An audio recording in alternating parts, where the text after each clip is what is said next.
Bonsoir à tous. Je propose que nous commencions. Et voici notre deuxième soirée. Notre première soirée, très rapidement, je vous rappelle qu'on avait choisi la perspective de la fin de vie comme horizon lointain avec deux invités, acteurs, créateurs d'espace de vie pour le grand âge, je dirais, qui étaient Roger-Paul Droit, philosophe, et Dominique Monneron, haut fonctionnaire rodé aux problèmes d'organisations institutionnelles, et dont l'engagement était celui de penser et de contribuer à organiser des espaces pour le temps à vivre des personnes vieillissantes.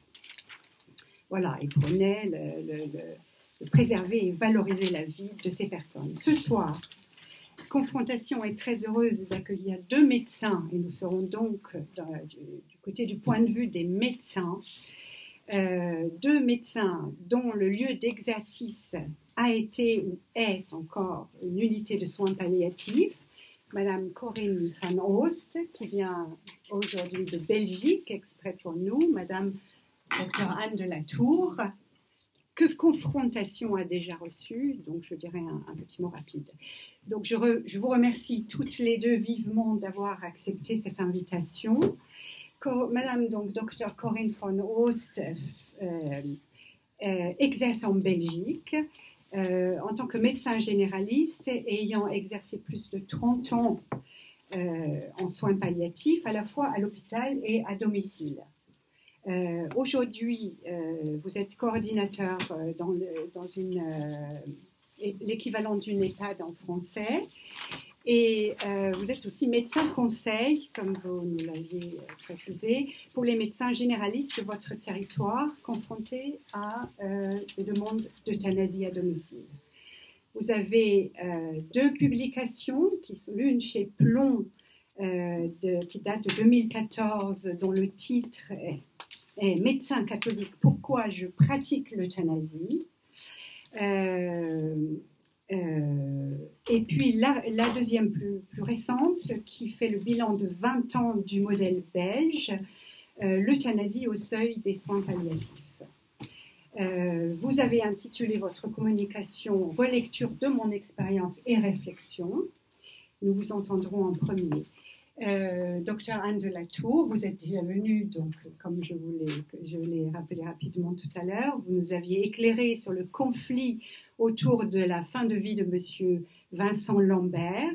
Vous exercez aujourd'hui à la maison Jeanne Garnier. Vous êtes présidente de commission médicale d'établissement, vous en parlerez sûrement peut-être. Et vous avez été présidente de la SFAP, donc la Société française des soins palliatifs. Voilà, vous allez nous faire une communication avec le thème suivant, la vie en soins palliatifs, j'insiste sur la notion de vie, 30 ans d'expérience. La visée ce soir est une réflexion qui va tourner autour du soin médical et des questions que pose la demande d'aide à mourir et les pratiques qui y répondent positivement. Pour cela, nous allons partir de la relecture de deux médecins travaillant en soins palliatifs depuis 30 ans ou pendant 30 ans.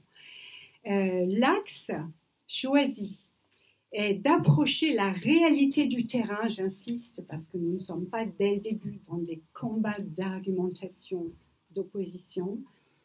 La réalité du terrain, très peu connue de la vie des patients et des équipes de soignants dans une unité de soins palliatifs, comme lieu où surgissent des difficultés et des questions complexes, touchant à la fois l'intime et le social, car chaque situation est singulière, singularité du patient, de son histoire, de sa famille, singularité du soignant, mais ces questions ont un impact directement sur le social, qui est la dimension donc de particularité, puisque nous avons la chance ce soir d'avoir deux situations différentes, la Belgique et la France, donc qui posent des questions différemment de responsabilité sociale par rapport aux créations de structures de soins, de justice sociale en France et en Belgique, Dans un contexte difficile de profonde mutation sociale,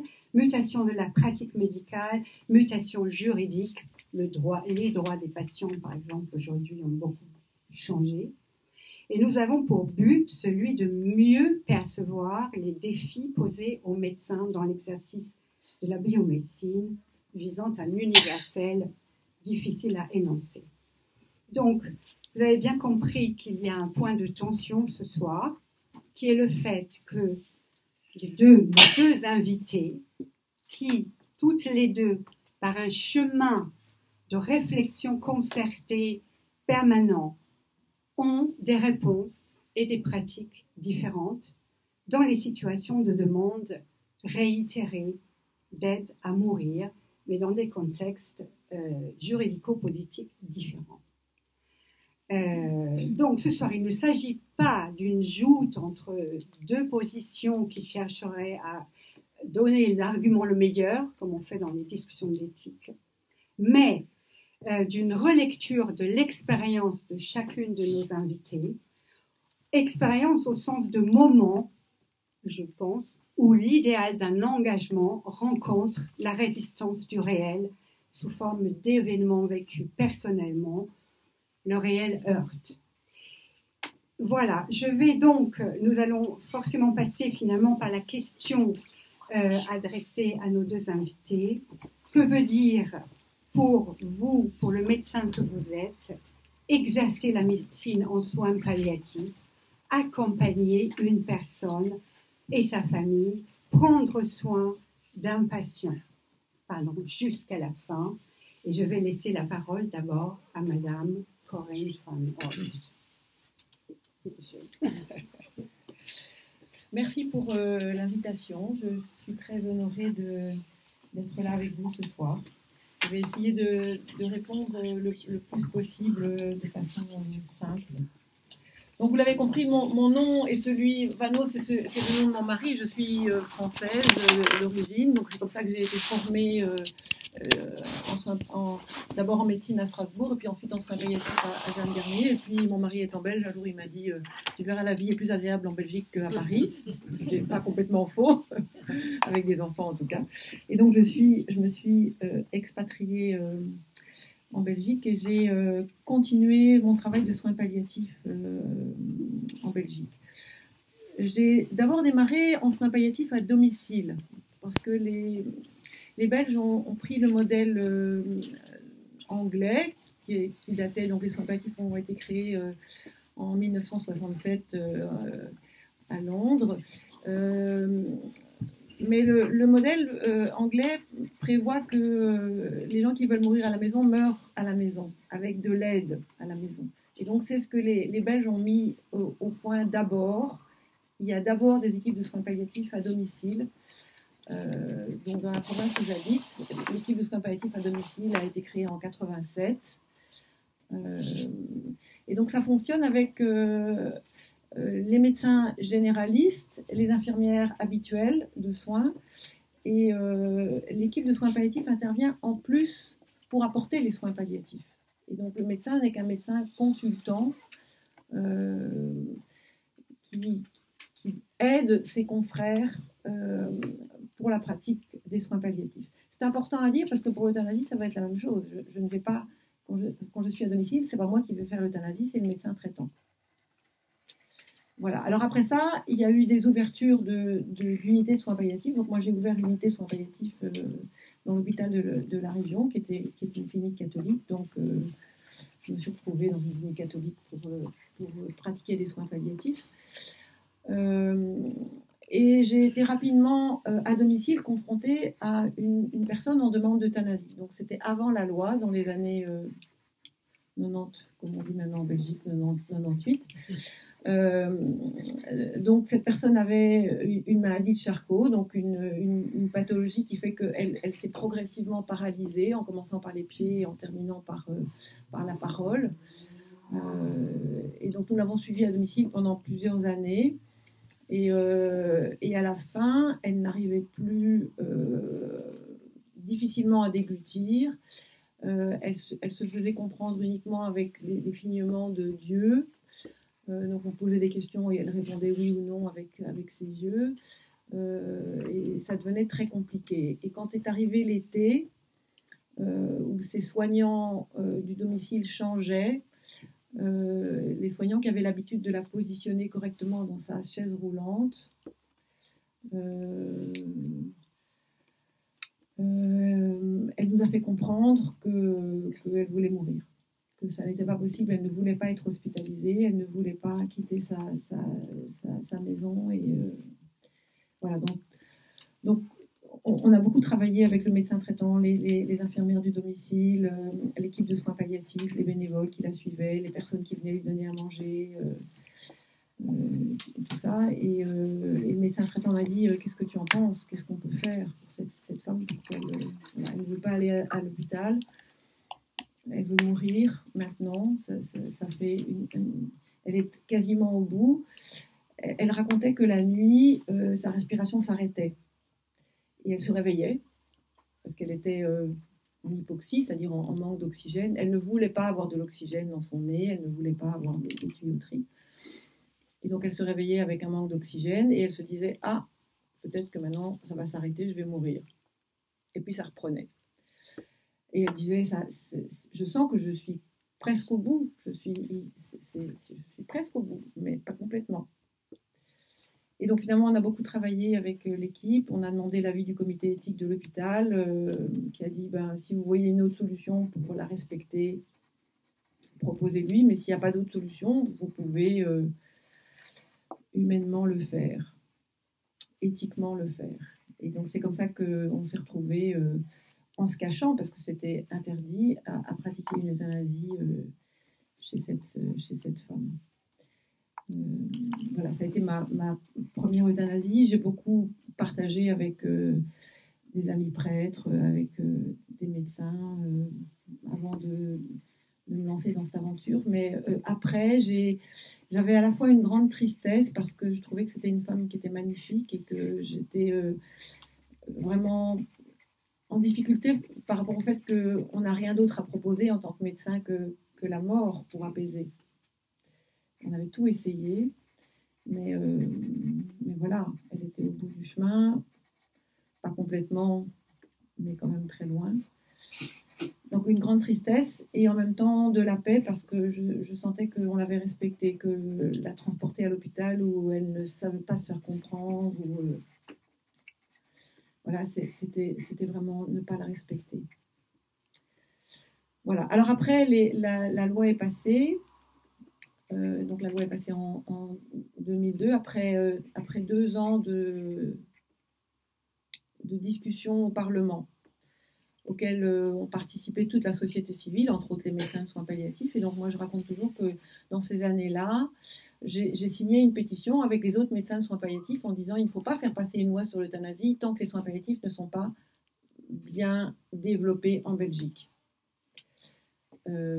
Donc j'ai dit je suis contre la loi, parce que toutes les statistiques montrent que environ 95% des patients sont soulagés grâce aux soins palliatifs. Il reste 4 à 5% des patients qui restent en difficulté, en souffrance.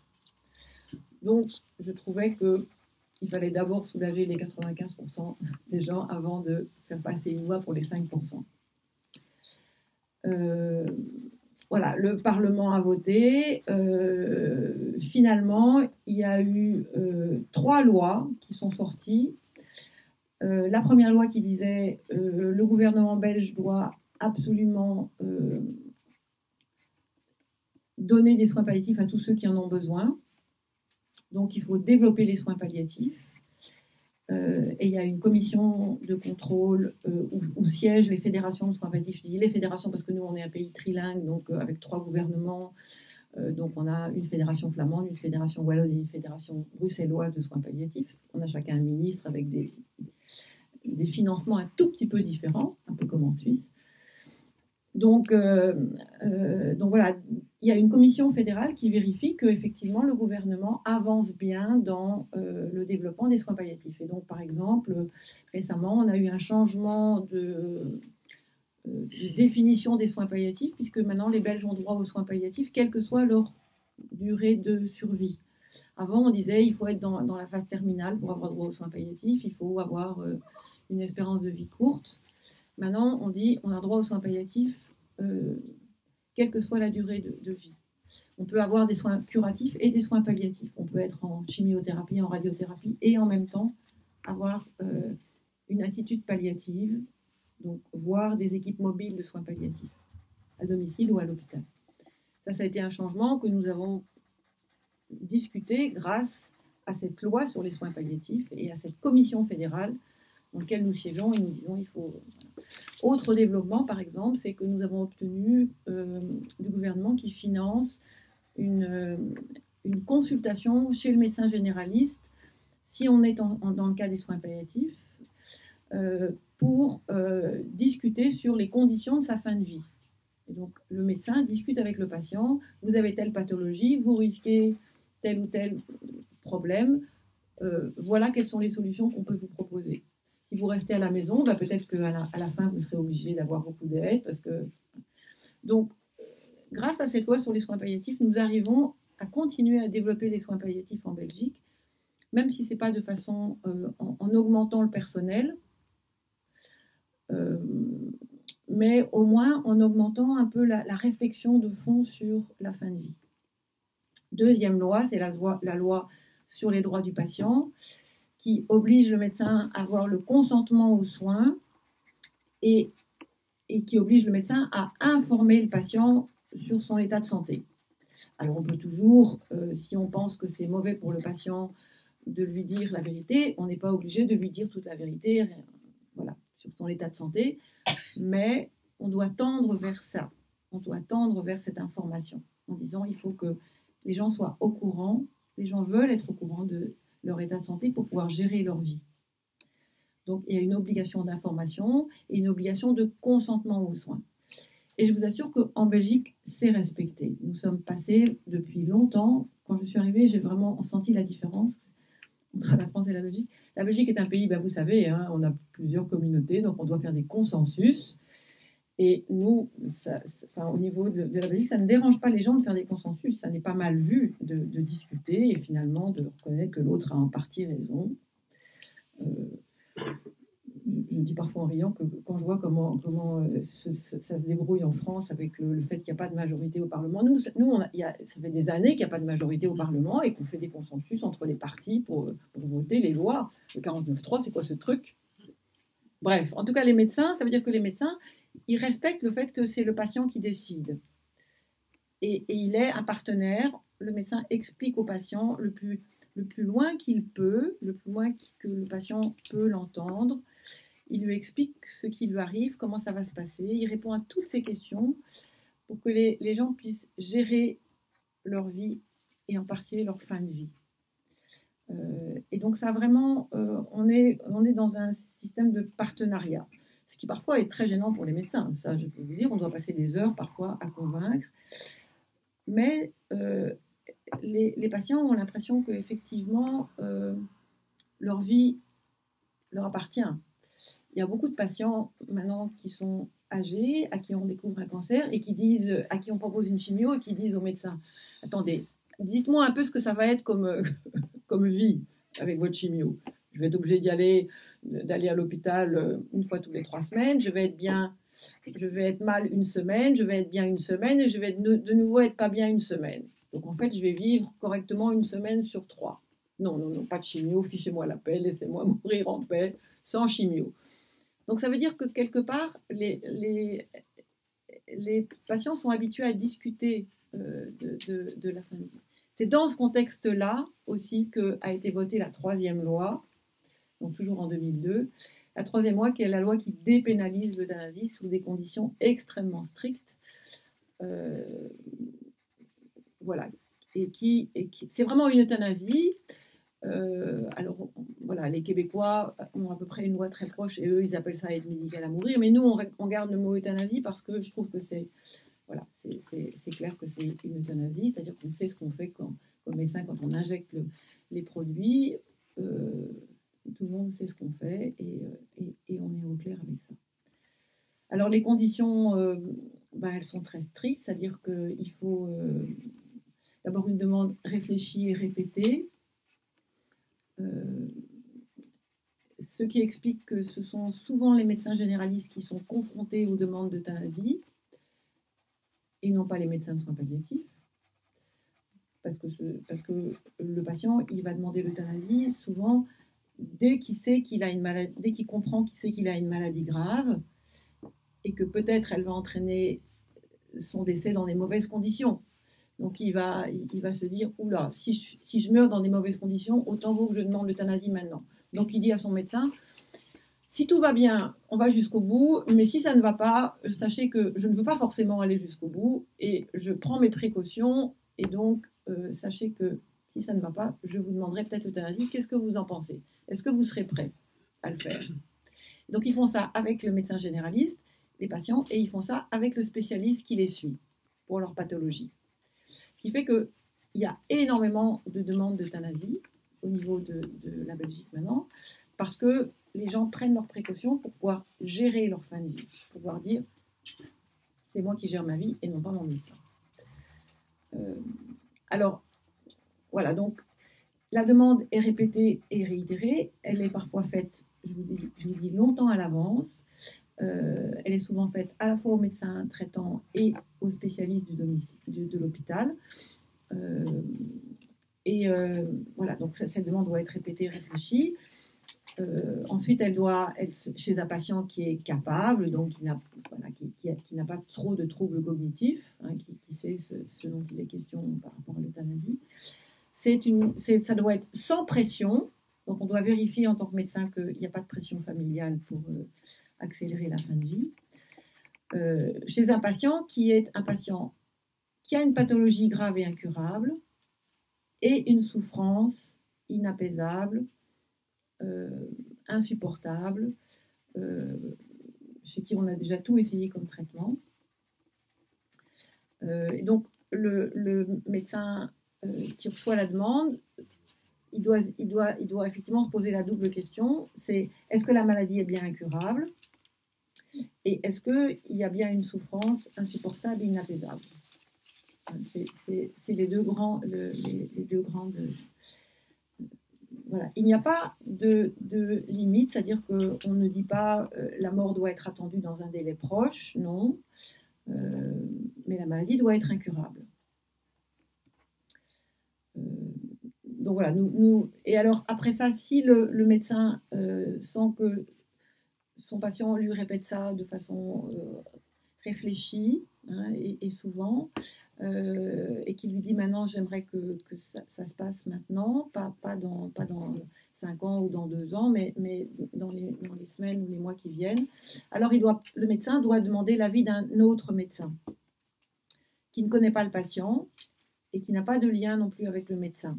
Donc ce n'est pas un médecin qui travaille dans le même... il ne faut pas qu'il y ait de lien de subordination. Par exemple, dans les hôpitaux, ça ne doit pas être des médecins qui travaillent ensemble dans la même équipe. On doit aller chercher un patient extérieur qui ne connaît pas le patient et qui va s'assurer que effectivement la maladie est bien incurable et la souffrance est bien insupportable. Il va aller consulter le dossier, voir le patient et voilà. Et parfois, si la maladie n'est pas tout de suite... si le décès n'est pas attendu à brève échéance, il faut aussi consulter un troisième médecin qui est un spécialiste de la pathologie ou un psychiatre. Voilà. Alors, moi, en tant que médecin de soins palliatifs à domicile comme à l'hôpital, j'ai souvent été confrontée à la demande de confrères de donner un deuxième avis. Et c'est ce qui m'a quelque part permis de pouvoir introduire la philosophie des soins palliatifs dans cette demande d'euthanasie. Parce que quand la demande d'euthanasie émerge à domicile ou à l'hôpital, les patients ne sont pas toujours dans le cadre des soins palliatifs. Ils sont suivis par leur médecin. Et les médecins généralistes ou les spécialistes nous demandent à nous, médecins de soins palliatifs, de donner un deuxième avis en disant d'abord, est-ce que le patient est dans le cadre de la loi? Et ensuite, est-ce que tu crois que éthiquement, c'est juste de le faire? Parce que le médecin, avant de pratiquer l'euthanasie, doit avoir la conviction qu'il n'y a pas d'autre solution raisonnable pour soulager la douleur ou la souffrance. Donc, c'est bien une question éthique qui nous est posée, c'est est-ce que vous êtes sûr qu'il n'y a pas d'autre solution que de donner la mort? Pas d'autre solution raisonnable, d'autre solution que le patient accepte. Hein, c'est pour ça que cette dame qui ne voulait pas aller à l'hôpital, il y avait effectivement la solution d'aller à l'hôpital pour la prolonger un petit peu, mais elle ne voulait pas aller à l'hôpital. Donc on doit aussi respecter le patient. On ne peut pas l'obliger à prendre des traitements, par exemple, qui lui donnent des effets secondaires qu'il ne veut pas, ou des choses comme ça. Donc quand je vais voir un patient qui a fait une demande d'euthanasie, je ne respecte pas tout à fait le schéma. Hein. Non, mais vous êtes tout à fait libre. Je me suis écartée de mon texte. Donc, quand je vais voir un patient qui demande d'euthanasie, je vais donc lui faire raconter son histoire médicale. Donc, je vais lui faire raconter un peu... bon, il sait que je vais le voir par rapport à sa demande. Donc, je vais lui demander, voilà, depuis quand il sait que sa maladie est incurable, comment il a vécu sa maladie, comment il a vécu les traitements, comment qui l'a accompagné, comment il a traversé tout ce combat contre la maladie. Est-ce qu'il a accepté la philosophie des soins palliatifs? Donc, est-ce qu'il a accepté d'avoir une équipe supplémentaire qui vient discuter avec lui, voir un peu comment on peut continuer à l'aider pour qu'il soit plus confortable. Et quelle est la souffrance qui aujourd'hui lui fait demander l'euthanasie? Quelle est la souffrance qui aujourd'hui est inapaisable? Et il arrive fréquemment que les patients disent aujourd'hui ça va, mais le médecin m'a dit que demain ça n'allait plus aller. Que vu ma pathologie, par exemple, demain je risque des problèmes respiratoires. Et si je me mets à étouffer, je ne veux pas. Alors parfois, effectivement, on leur dit « Ah, vous allez étouffer, mais on pourrait peut-être vous mettre une bonbonne d'oxygène pour que quand vous étouffez, ok, ben, je vais accepter la bonbonne d'oxygène pour aller un peu plus loin. » Donc voilà, on travaille avec eux sur ce qui fait leur souffrance et comment, via les soins palliatifs, on peut encore améliorer les choses et les emmener un peu plus loin. Et comme on l'a dit au début, hein, dans énormément de situations, la demande reste là, le patient accepte de continuer le chemin, accepte les solutions, mais en disant je sais que si j'arrive à mes limites, si j'arrive à un moment où la situation devient insupportable, je pourrais actionner l'euthanasie. Donc, je pourrais avoir droit à l'euthanasie. Je pourrais... Et donc, c'est les solutions... la solution de l'euthanasie est toujours la solution en dernier recours qui reste relativement rare. Les chiffres aujourd'hui, 20 ans après, nous sommes toujours aux alentours de 3 à 4% des décès qui sont dans le cadre de l'euthanasie. Donc c'est quand même quelque chose de rare. Ça correspond à peu près à ce que je vous ai dit, c'est-à-dire les solutions, les situations où vraiment on est tout à fait coincé. C'est dans plus de 50% des cas des euthanasies à la maison, donc les gens meurent là où ils ont vécu, entourés de leurs proches et de leurs médecins traitants. Et dans la grande majorité des cas, ce sont des patients qui ont plus de 60 ans.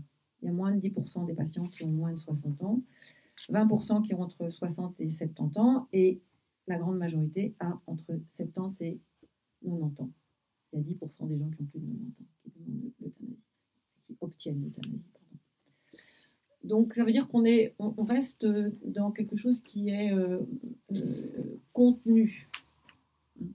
Il y a une augmentation du nombre d'euthanasie, oui, c'est vrai, c'est ce qui est toujours dit dans les médias français, mais il y a une augmentation du nombre de décès parce qu'il y a une augmentation de la population en Belgique et qu'il y a une augmentation, un vieillissement de la population. Mais nous restons toujours dans des chiffres relativement importants.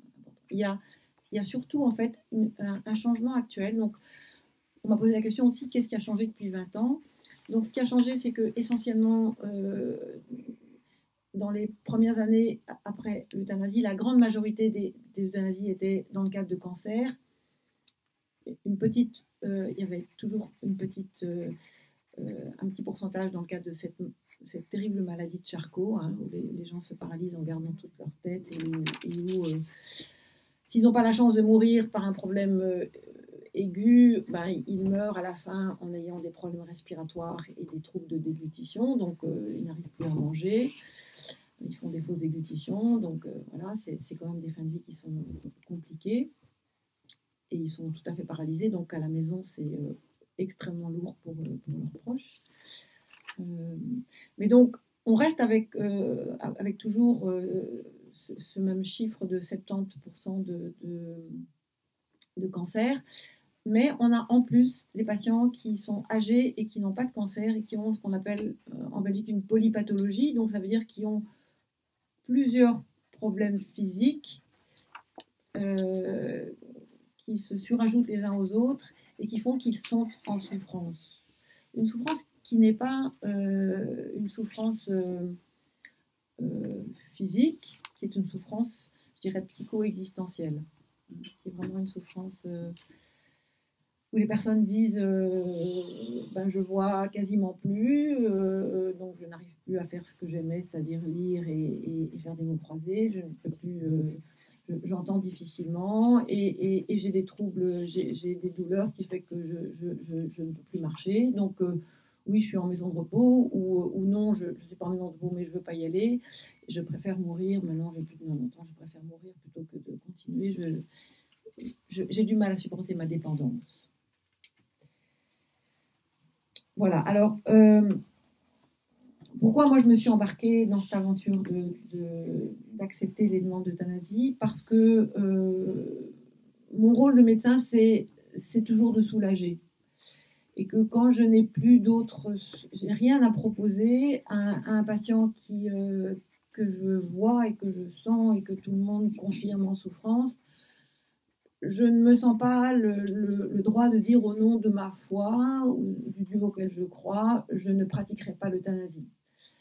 Je pense que mon devoir est de respecter le patient dans ses limites et de ne pas le laisser souffrir. Parce que je pense que Dieu ne le juge pas. Alors, la solution qu'ont proposée l'Église de Belgique, en tout cas dès que la loi est passée, c'est elle dit vous avez la solution de la sédation, hein, qui est la solution française aussi, hein, sédation médicale et continue profonde jusqu'au décès. Voilà. Alors, nous, on a toujours pratiqué la sédation palliative, c'est-à-dire une sédation qui est proposée aux patients qui souffrent et pour lesquels nous n'avons pas d'autre solution que de le faire dormir.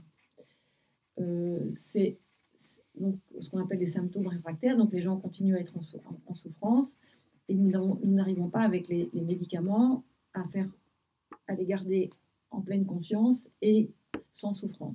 C'est essentiellement des problèmes de respiration et des problèmes d'anxiété. Qui nous font effectivement parfois proposer une sédation. Donc elle peut être intermittente pour passer un cap, ou elle peut être continue. Voilà. Mais nous, en Belgique, on le fait dans le cadre des soins palliatifs, c'est-à-dire qu'on dit aux gens, la seule solution qu'on a à vous proposer pour ne pas que vous souffriez, c'est de vous faire dormir, et on peut le faire de façon continue jusqu'à votre décès, mais on ne programme pas le décès. Donc on dit, ah non, ça on ne sait pas combien de temps ça va durer, ça peut durer quelques heures, comme 15 jours à 3 semaines. On a déjà eu, nous, en unité de soins palliatifs, des gens âgés qui déjà vivotaient un petit peu avant, qui n'avaient pas de grosses pathologies, mais qui avaient par exemple un problème d'angoisse et de difficultés respiratoires, et qui, sous sédation, ont vécu encore plus de 15 jours. Ce qui est extrêmement difficile pour les proches et pour les équipes soignantes, parce qu'on rompt la relation qui est quand même le maître mot des soins palliatifs, hein, c'est l'accompagnement. On accompagne, on écoute le patient, on essaye de le soulager, voilà, on écoute les proches, on essaie de les accompagner. Et là, par la sédation, comme par l'euthanasie, mais par la sédation, on rompt cette relation. Et on dit aux proches, ben, on ne sait pas quand est-ce qu'il va mourir, donc on peut vous dire tous les jours, peut-être que c'est aujourd'hui, peut-être que ce sera demain. Et les proches disent, est-ce que je viens, est-ce que je viens pas? Ben, j'en sais rien. Il faut en discuter avant. Il faut, voilà. Donc au début, on a eu beaucoup d'acceptation de la sédation, et puis les familles ont dit, mais au fond, c'est quoi la différence avec l'euthanasie? Est-ce que vous êtes sûr qu'il n'est pas en souffrance? Ben, on disait, ah non, en souffrance physique, sûrement pas, mais en souffrance psychique, ben, ça, on n'en sait rien. Hein. Je veux dire, les cauchemars, ça existe. Voilà. C'est pas la mort, hein, donc le cerveau, il fonctionne encore, donc peut-être que les gens, ils ont des cauchemars, mais comme ils sont bien sédatés, ils ne savent pas en parler. Ils ne savent pas se réveiller en disant, ah, j'ai fait un terrible cauchemar, ben non, je suis encore vivante. Donc, la sédation, voilà. On essaie toujours de proposer, hein. Moi j'essaie toujours, quand on est dans les 15 derniers jours, parce que la sédation palliative, c'est dans les 15 derniers jours de vie, j'essaie toujours de la proposer, mais ça ne marche pas. En Belgique, ça ne marche pas. Voilà. Mais parfois, les patients le font. Hein. Voilà. Alors, qu'est-ce que je voulais encore vous partager? Ce que je vois, moi, depuis 20 ans, c'est que nous nous sommes préparés à écouter les demandes d'euthanasie dans les équipes de soins palliatifs. Donc, toutes les équipes de soins palliatifs à domicile, et la plupart des unités de soins palliatifs et surtout toutes les équipes de soins palliatifs à l'hôpital, donc les équipes mobiles, accompagnent les patients en demande d'euthanasie, bien sûr, comme les autres, et les médecins aident leurs collègues par rapport à la question de est-ce qu'on est dans le cadre de la loi, est-ce qu'on peut le faire, est-ce qu'on a été jusqu'au bout des traitements possibles. Voilà, donc toutes les équipes de soins palliatifs sont engagées dans la démarche de l'écoute de la demande d'euthanasie. Donc, chez nous, il n'y a plus d'opposition entre soins palliatifs et euthanasie. En tout cas, pas d'opposition pratique. Nous essayons de nous entraider pour proposer aux patients en souffrance et en demande d'euthanasie les meilleurs soins palliatifs possibles, même si ça met les équipes en difficulté. Et donc, nous sommes organisés en équipe pour avoir de l'aide et du soutien pour les soignants, pour que... voilà. Je dois vous dire qu'il y a 10 ans, les médecins étaient en difficulté. Maintenant, ils disent ça fait partie de notre pratique, on se forme à ça. On sait qu'il y a des moments difficiles à passer, mais ça, les réanimateurs, ils m'ont dit ça hein, quand je suis allée dire, mais nous aussi, de temps en temps, on débranche et on tue quelqu'un qui n'a pas l'air d'être mort. Hein, et c'est difficile pour nous aussi, les réanimateurs, de faire ça. Mais ça fait partie de notre métier, donc on le fait parce que ça fait partie de notre métier et on prend toutes les positions, on fait tout ce qu'il faut au niveau éthique et les comités éthiques sont engagés auprès de nous pour que ça se passe au mieux. Voilà. Et pour moi, ça a changé les choses au niveau de la Belgique. Nous pouvons enfin parler de la mort avec les patients. Ça ne leur fait plus peur parce qu'ils savent qu'ils peuvent gérer leur fin de vie. Et donc, nous avons pu mettre en place des tas de choses pour pouvoir avancer sur cette question de l'accompagnement de la fin de vie. Je vous remercie.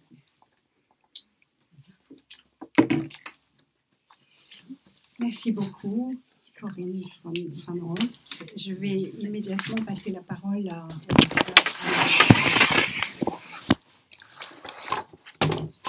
Merci beaucoup, bonsoir. Donc, en fait, le sujet que j'avais choisi, c'était la vie en soins palliatifs, mais on est venu me poser des questions. Et donc, en fait, la vie en soins palliatifs va être l'engrais qui va me permettre de répondre aux questions qui sont les suivantes. Quel est le cadre juridique? Donc ça, c'est la première question. Deuxième question, c'est quel est le regard sur la fin de vie et mon rôle de médecin dans l'accompagnement d'un malade en fin de vie? Et ensuite, dans une situation de demande d'euthanasie, comment recevez-vous la demande? Voilà. Et l'autre question, dans le cadre actuel de la loi française, quelle est la fonction du droit dans la prise de décision? Qu'attendez-vous du législateur? Et on va voir brièvement les différentes situations que vous voyez traverser dans la presse, comme moi d'ailleurs. Voilà. Donc je vais être assez brève sur le cadre juridique actuel. J'espère que vous le connaissez tous, mais comme d'expérience, je m'aperçois en rencontrant des familles et des malades que les Français ne connaissent pas leur cadre juridique, je vais quand même faire un petit rappel. Donc merci d'avoir posé la question. Donc, il y a 4 lois en France. Il y a la loi de 99 qui donne accès aux soins palliatifs à tous les Français. Inutile de vous dire qu'elle n'est pas appliquée. Donc, il n'y a pas de limite d'âge en France ou alors accès aux soins palliatifs en fonction de l'évolution de sa maladie. Tout le monde aurait droit aux soins palliatifs. Il y a la loi de 2002, la loi Kouchner, qui donc évoque le droit des patients, le droit à l'information, le consentement, la possibilité de refuser, évidemment la personne de confiance, enfin bon, l'abord des directives anticipées. Bon, je ne pourrais pas en revenir dans le cadre de cette conférence, moi je suis disponible pour en parler avec vous. La loi de 2005 est la loi Leonetti. Que dit cette loi? Cette loi dit qu'il n'y a pas d'acharnement thérapeutique à avoir en France, c'est-à-dire que tout ce qui est obstination déraisonnable, c'est hors la loi. Inutile de vous dire que ce n'est pas appliqué depuis 2005. Et nous avons la loi de 2016, la loi Claes-Leonetti, qui crée de nouveaux droits, et le titre est intéressant de cette loi, parce que de nouveaux droits en faveur des malades et des personnes en fin de vie, comme si les malades n'étaient pas des personnes. Hein, et pourquoi est-ce qu'on rajouterait personne après le mot malade? Ça veut dire que donc on pourrait ne pas être malade, être personne, donc être une personne, et donc bénéficier de tout ce qui se passe dans cette loi de 2016, qui est une très belle loi, parce que, comme dit Corinne, c'est vrai que la sédation, ça fait partie des pratiques. On n'a pas attendu 2016 pour faire des sédations en soins palliatifs. Hein. Les recommandations de la Société française de soins palliatifs datent depuis sa création. Donc, nous en faisons. Il y a différents types de sédation. Sédation transitoire pour un pansement, sédation pour genre anxiolyse va diminuer l'anxiété pour une nuit, ou alors il y a des sédations profondes, continues, maintenues jusqu'au décès. Enfin, il y avait une loi qui mettait en pratique ce que nous faisions. Il n'y avait pas de quoi défiler dans les rues pour cette loi. C'était une pratique palliative. Mais beaucoup de Français ont eu peur, et à juste titre, parce qu'ils se sont dit, mais tiens, finalement, c'est le dernier rempart avant peut-être une loi qui pourrait aller plus loin. Les Belges nous en montrent l'exemple. Donc, cette dernière loi que je vais vraiment vous expliquer ce que c'est que la sédation profonde continue maintenue jusqu'au décès, ça se fait dans 3 situations. Les 2 premiers cas, ce sont pour des malades qui sont conscients. Le 3e cas, c'est pour un malade inconscient. 2 premiers cas, le malade conscient, il faut qu'il puisse faire la demande d'une sédation. Et donc, il faut que son pronostic soit à court terme, 8 à 15 jours. Ça, c'est les recommandations de l'Association européenne de soins palliatifs qui ont été reprises. Il faut qu'il ait une maladie incurable et qu'il ait, premier cas, des souffrances réfractaires. Réfractaire à quoi la loi ne le dit pas, mais ni la Haute Autorité de Santé. On n'a jamais travaillé ce qu'on appelait réfractaire. Donc là, c'est un vrai souci de rigueur médicale, c'est-à-dire qu'en fonction des équipes ou du médecin, souffrance réfractaire, quelle est la checklist en face d'une souffrance, qui n'est pas qu'une douleur, mais une souffrance, à quoi on a répondu qui permet de dire qu'elle est réfractaire. Il n'y a pas vraiment beaucoup de travaux là-dessus, ni au niveau d'autres pays. Il y a beaucoup de réflexions, mais ce n'est pas très clair. Donc, enfin, voilà, premier cas, souffrance réfractaire. Et nous en faisons, et c'est une bonne chose, parce que quand nous n'arrivons pas à soulager un patient, nous pouvons l'endormir. Deuxième chose, c'est un malade qui a toute sa tête, qui parle, qui, par exemple, on va prendre la sclérose latérale amyotrophique, je ne sais pas pourquoi on prend toujours cette maladie, parce qu'au sein de l'association de SLA, maladie de Charcot, il n'y en a pas tant que ça qui font des demandes à mourir. Ils sont même assez furieux de voir qu'on utilise leur maladie pour faire la pub de l'euthanasie. Mais enfin bon, reprenons la SLA pour faire plus médiatique.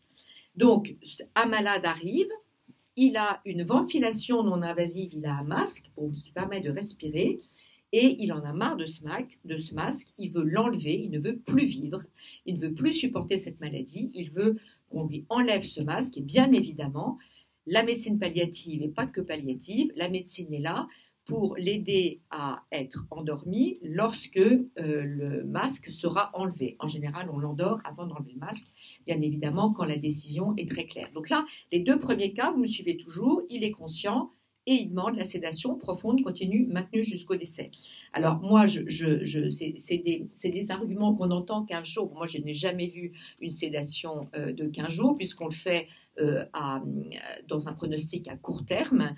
Et donc, il est évident qu'une fois qu'on a enlevé le masque, le malade va mourir, puisqu'il est dépendant de son oxygène. Et donc, il ne va pas vivre longtemps. Il va être endormi et il va mourir. Donc, ça, c'est un premier point. Et évidemment, alors, la grande question, c'était de dire, mais que vivent les gens quand ils sont endormis? Enfin, quand ils sont endormis et qu'il y a une appendicite et qu'ils sont opérés. Je ne sais pas si on se rappelle tellement de nos cauchemars quand on a été opéré, mais enfin, bon, on est sédaté, on dort. Enfin, voilà, il y a aussi, on peut rajouter, il y a différentes molécules qu'on peut rajouter. Donc, c'est vrai qu'on n'a pas réveillé les malades pour leur dire, oh, qu'est-ce que vous avez vécu pendant votre sédation, puisqu'elle est profonde, continue, maintenue jusqu'au décès. Mais en fait, on a quand même les moyens d'endormir profondément les gens et on a des signes cliniques qui nous permettent de nous dire qu'ils sont endormis profondément. La troisième situation, c'est donc le malade qui est inconscient, c'est l'accidenté de la route, qui arrive en réanimation et donc qui est sous machine. Et au bout d'un moment, l'équipe se dit, mais on est dans une obstination déraisonnable, acharnement thérapeutique, rappelez-vous, la loi de 2005, Leonetti, et à ce titre-là, après une collégialité, après l'avis d'un consultant qui est extérieur, en effet, au service, à ce moment-là, la décision peut être prise d'arrêter la machine et donc de mettre en place une sédation profonde, continue, maintenue jusqu'au décès. Alors, quand on débranche quelqu'un, on ne le tue pas, on le laisse mourir. C'est complètement différent. Il meurt, mais le médecin ne l'a pas tué, il l'a débranché parce qu'il était dépendant de sa machine. Voilà. Alors, évidemment, c'est toujours dur de débrancher quelqu'un. C'est toujours dur aussi de voir quelqu'un en forme qui meurt. Il n'a pas l'air mort avant de mourir, mais il meurt. Voilà. Et ça, c'est le tous les jours de la vie clinique et c'est très dur pour les réanimateurs. C'est dur aussi pour tout médecin. Et voilà, avant de mourir, on n'est pas mort et puis on meurt. Et voilà, c'est difficile. Alors, donc, pour bien différencier la sédation de l'euthanasie, il y a 5 critères que la Haute Autorité de Santé a bien précisés. Et ça, je vous le dis parce que c'est important. Dans l'intentionnalité, la sédation, c'est soulager une souffrance. D'accord ? On soulage. Dans l'euthanasie, c'est répondre à la demande de mort du patient. Ça, c'est l'intention. Dans la procédure, au niveau de la sédation, on utilise un médicament sédatif avec des doses adaptées pour obtenir l'objectif qui est qu'ils dorment. Bon. Il y a différentes méthodes, voilà. Alors que dans l'euthanasie, c'est l'utilisation d'un médicament à dose létale. L'objectif, c'est bien de faire mourir. Donc, le médicament n'est pas le même. S'il y a le même médicament au début de l'euthanasie, il n'y a pas forcément le même médicament à la fin. Il n'y a même pas du tout, puisqu'on ne met pas de médicament dont l'objectif est de faire mourir. Le résultat, donc, eh bien, c'est une sédation profonde jusqu'à l'évolution naturelle de la maladie. Donc, il va mourir en étant sédaté de sa mort, alors qu'au niveau du résultat, c'est la mort immédiate du patient dans l'euthanasie. La temporalité est donc différente. On ne peut pas connaître le délai, on ne peut pas dire à une famille, top chrono, c'est la sédation, dans 48 heures, il est mort. Non, on ne peut pas dire ça. On espère que ça ne va pas durer. Moi, je n'ai jamais vu des sédations de 15 jours, mais enfin, bon, ou alors c'est une sédation qui est peut-être mal, dont le pronostic à court terme a peut-être été un peu large. Enfin, je ne sais pas. Moi, je n'ai pas cette expérience. Et la temporalité, dans l'euthanasie, c'est que la mort est provoquée rapidement. Donc, on peut quand même dire, a priori, il va mourir rapidement. Bien qu'il y a des différences d'heures en fonction des moments, parfois, dans les pays qui ont légiféré. La législation, vous la connaissez, est autorisée par la loi en France. La sédation, elle est illégale en France, du moins pour l'instant. Donc, parler de la mort, on en parle tous les jours en soins palliatifs. On n'attend pas d'avoir une loi sur l'euthanasie pour parler de la mort, bien heureusement. Vous avez vu ces derniers temps le nombre d'articles qui parlent de la mort. Je vais tout de suite au deuxième point qui était comment comprenez-vous l'activité, la responsabilité médicale de l'accompagnement. Je dirais que la mort reste une tragédie. Qu'il y ait une loi sur l'euthanasie ou qu'il n'y ait pas une loi sur l'euthanasie. Tout est dans la manière d'appréhender cet accompagnement. Et là, on peut, si ça reste une tragédie, on peut quand même être beaucoup plus dans l'accompagnement qui soulage cette souffrance des proches et la souffrance du malade, bien évidemment, au moment de la mort. Donc, c'est comme ça que les soins palliatifs, qui, dans l'histoire, se sont opposés aux cocktails lithiques, c'est comme ça que les soins palliatifs sont nés. Les cocktails lithiques, c'était quoi ? C'était au fond du couloir, on branchait un ensemble de 3 molécules dans une perfusion et le malade mourait. L'objectif, c'était qu'il meure vite et bien, mais on n'en parlait pas trop, on n'ouvrait plus la porte. C'était au bout du couloir. Moi, en tant qu'interne, je l'ai connu et donc c'est peut-être pour ça que je suis en soins palliatifs d'ailleurs. Donc, les cocktails lithiques ont été vraiment l'engrais des soins palliatifs parce que les soins palliatifs sont nés de cette rébellion en disant mais attendez, on ne peut pas continuer à provoquer la mort des gens comme ça en douce. Il faut en parler et il y a moyen de les soulager. Donc c'est pour ça qu'aujourd'hui, il ne faut pas s'étonner que les soins palliatifs se disent attendez, on n'est pas favorable à l'euthanasie, on a besoin de revenir en arrière. Les cocktails lithiques, c'était le XXe siècle, les soins palliatifs, c'est le XXIe siècle. Vous voyez, on n'est pas obligé de dire que l'euthanasie est un progrès. Enfin bon. Donc là, on est face à une population des baby-boomers. Baby-boomers qui ont peur de mourir, peur de souffrir, peur d'être seuls, peur de perdre son autonomie, peur d'être une charge pour les proches. Et on les comprend. Et je les comprends. Et j'ai des peurs qui rejoignent ces peurs-là. Mais on hérite d'une mauvaise prise en charge en France pendant 30 ans. Voilà, il faut bien quand même connaître le contexte. Donc, mon rôle de médecin, c'est quoi ? C'est de soulager, mais de ne pas abandonner. Soigner l'autre, c'est toujours prendre un risque, le risque d'être blessé, le risque de se blesser, parce que dans l'éthique, dans les situations complexes, eh bien, rien n'est simple, c'est très compliqué, et on se blesse. C'est je me rappelle de Michel Salamagne qui m'avait dit « Est-ce que tu sais travailler en équipe ?» Alors, oui, bien sûr, je travaille en équipe, enfin... Et sa réponse a été « Montre-moi tes cicatrices ». Oui, oui. Travailler en équipe, c'est compliqué, mais c'est vrai aussi dans les entreprises. Donc, je vais aller plus vite, je vais sauter ce que j'avais marqué, pour aller dans un autre champ, qui est comment recevez-vous la demande ? Quels sont les dilemmes éthiques, etc.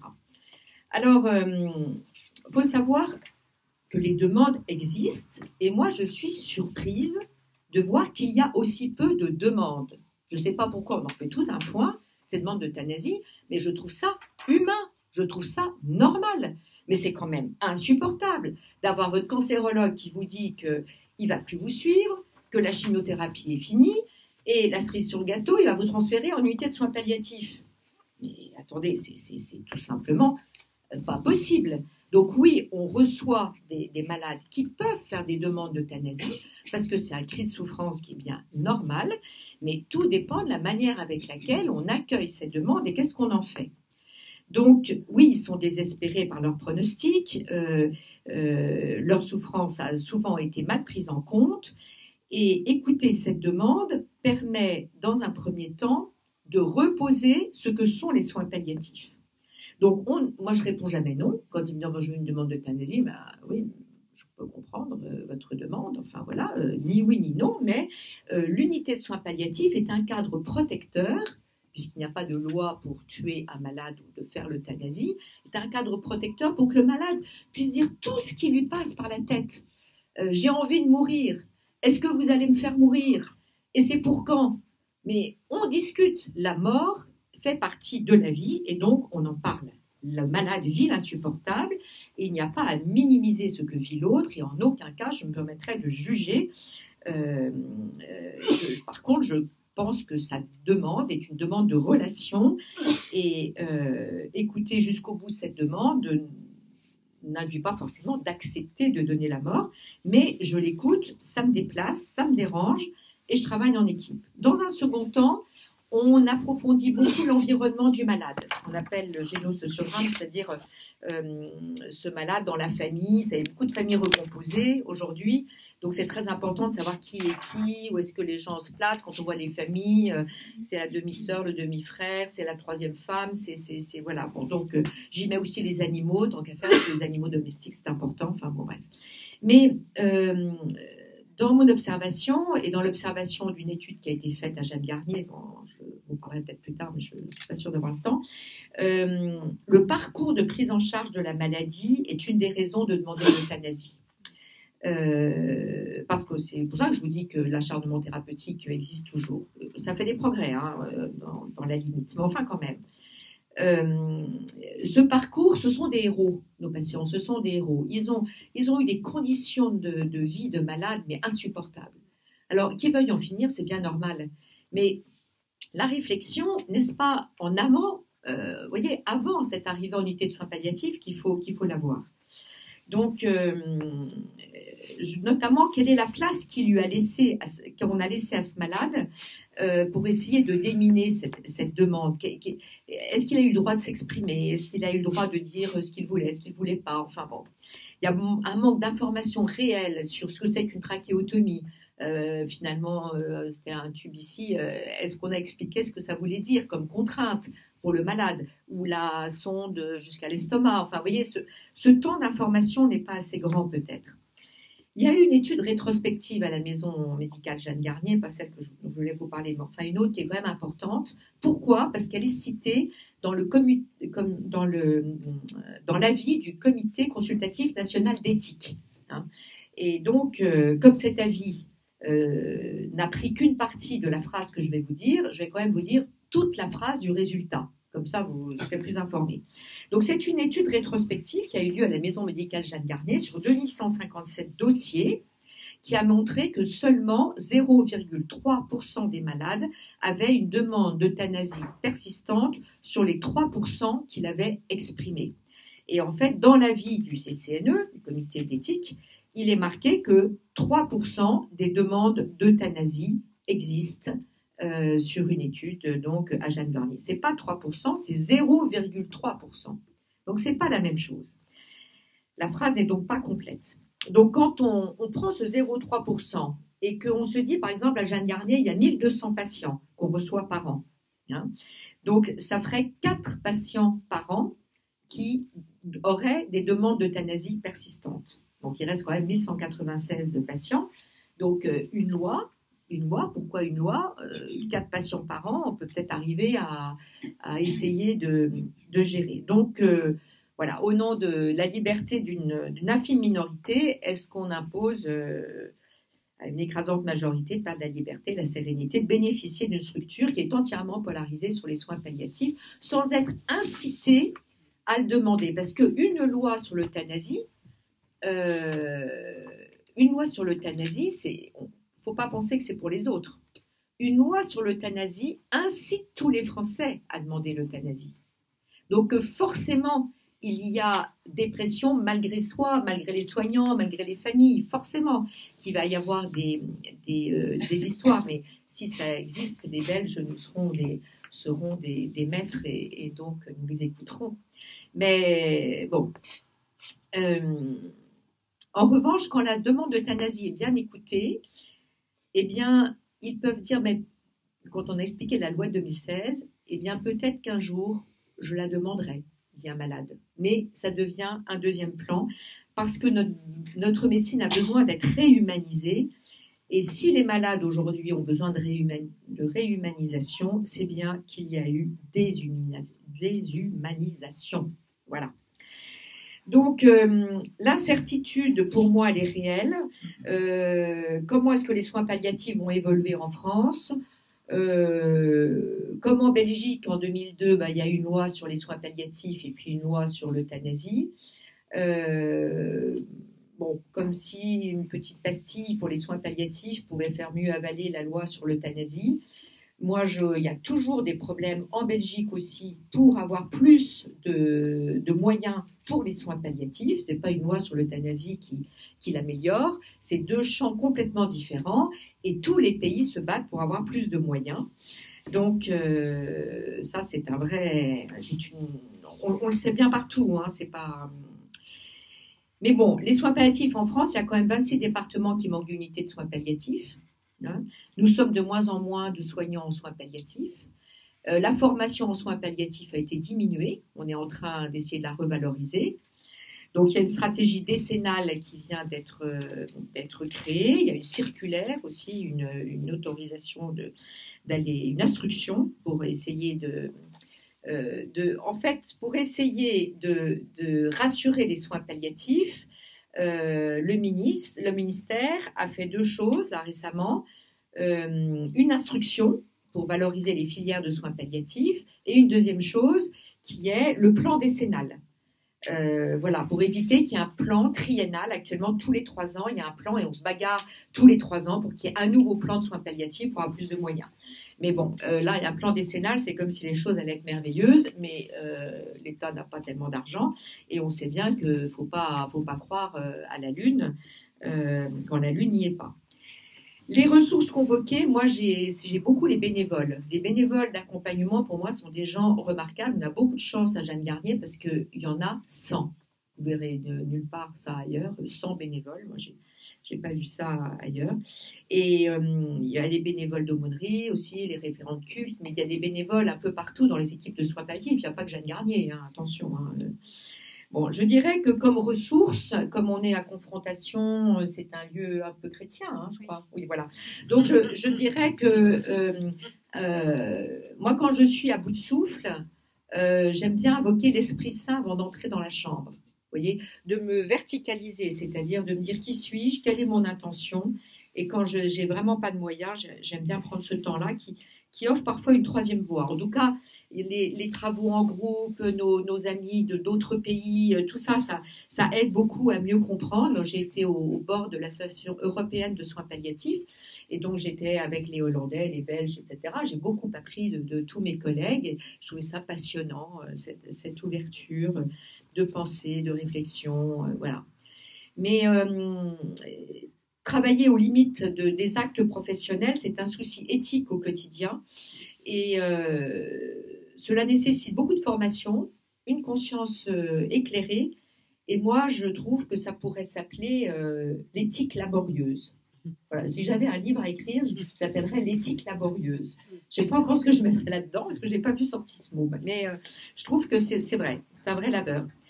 Alors, autre question qu'on m'a posée, c'est dans le cadre actuel de la loi française, qu'attendez-vous du législateur, celle d'un interdit, etc., ou alors suicide assisté. Bon. Alors donc, premier sujet, l'interdit absolu. Pour moi, la loi de 2016 me convient pour soigner les malades, puisque pour ceux pour qui c'est insupportable, je peux les endormir. Séparés de cette sédation profonde et continue maintenue jusqu'à décès, depuis 2005, nous avons la notion du double effet qui vient de saint Thomas d'Aquin. Leonetti l'expliquait beaucoup, c'est-à-dire que pour un bien, il peut y avoir un mal. C'est-à-dire que si je soulage mon patient, mais qu'il en meurt, on est dans le double effet. Vous voyez, bon, il meurt, c'est dommage, personne n'a voulu qu'il meure, enfin bon, il meurt, il meurt de sa belle mort, il est malade quand même.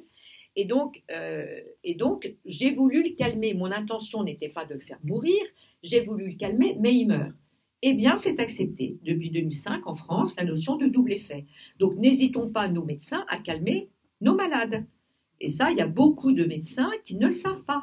Les soignants non plus. Tout ça, ça ne s'est pas encore vraiment bien appliqué. Vous voyez.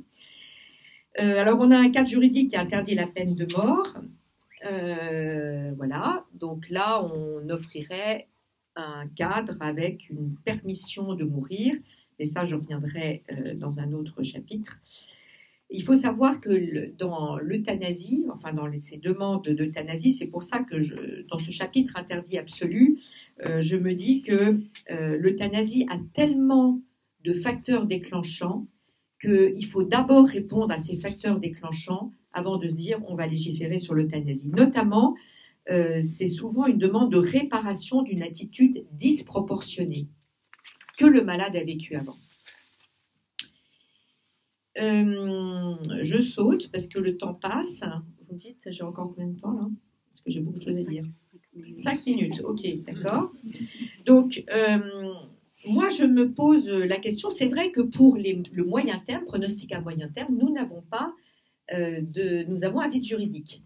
Ben, c'est vrai, donc le CCNE s'est posé la question, pour un pronostic à moyen terme, il faut pouvoir organiser le suicide assisté.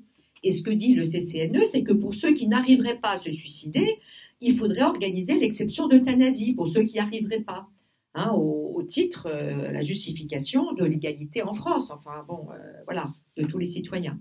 Bon, moi, je pose la question, pourquoi l'État devrait-il combler l'espace vide comme si l'État devrait répondre à toutes les situations? C'est pas parce qu'il va faire une loi qui va forcément répondre à la situation d'un malade qui a un pronostic à long terme de 1 an, et alors là, l'État, il ne va pas bouger, il va pas... Pourquoi est-ce qu'il bouge pour un pronostic à 6 mois, et pourquoi est-ce qu'il ne bouge pas pour un pronostic à 1 an? Et puis, qui va s'amuser à dire que ce malade a un pronostic à 6 mois? Quand moi-même, je me trompe, quand je vois un malade arriver en unité de soins palliatifs, je ne sais pas quand est-ce qu'il meurt.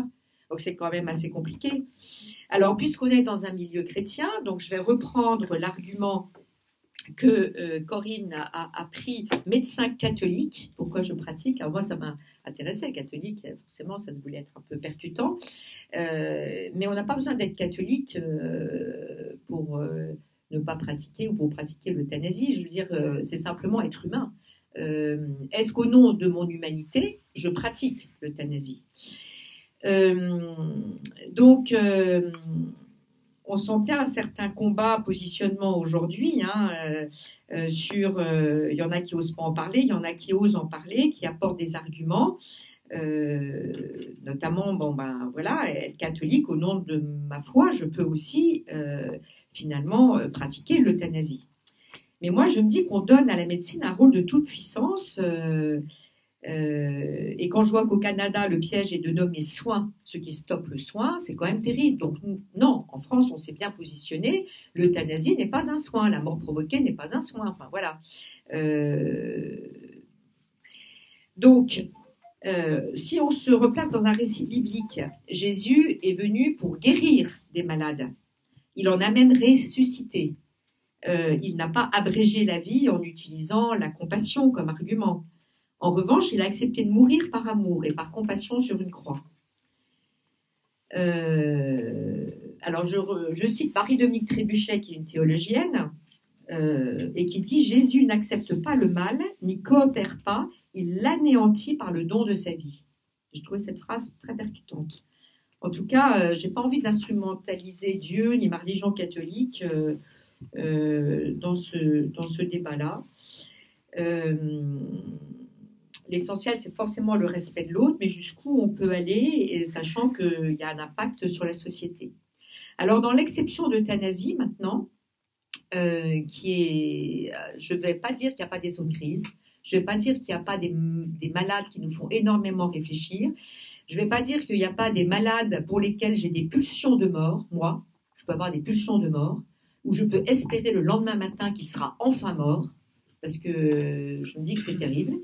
Mais je me dis, heureusement que j'ai un cadre de loi qui me protège d'y aller, parce que sinon, je pense qu'il y aurait de quoi de faire beaucoup de dérives. Et puis, l'euthanasie d'exception, moi, qui suis-je pour expliquer à un malade qu'il n'est pas assez exceptionnel pour bénéficier de l'euthanasie?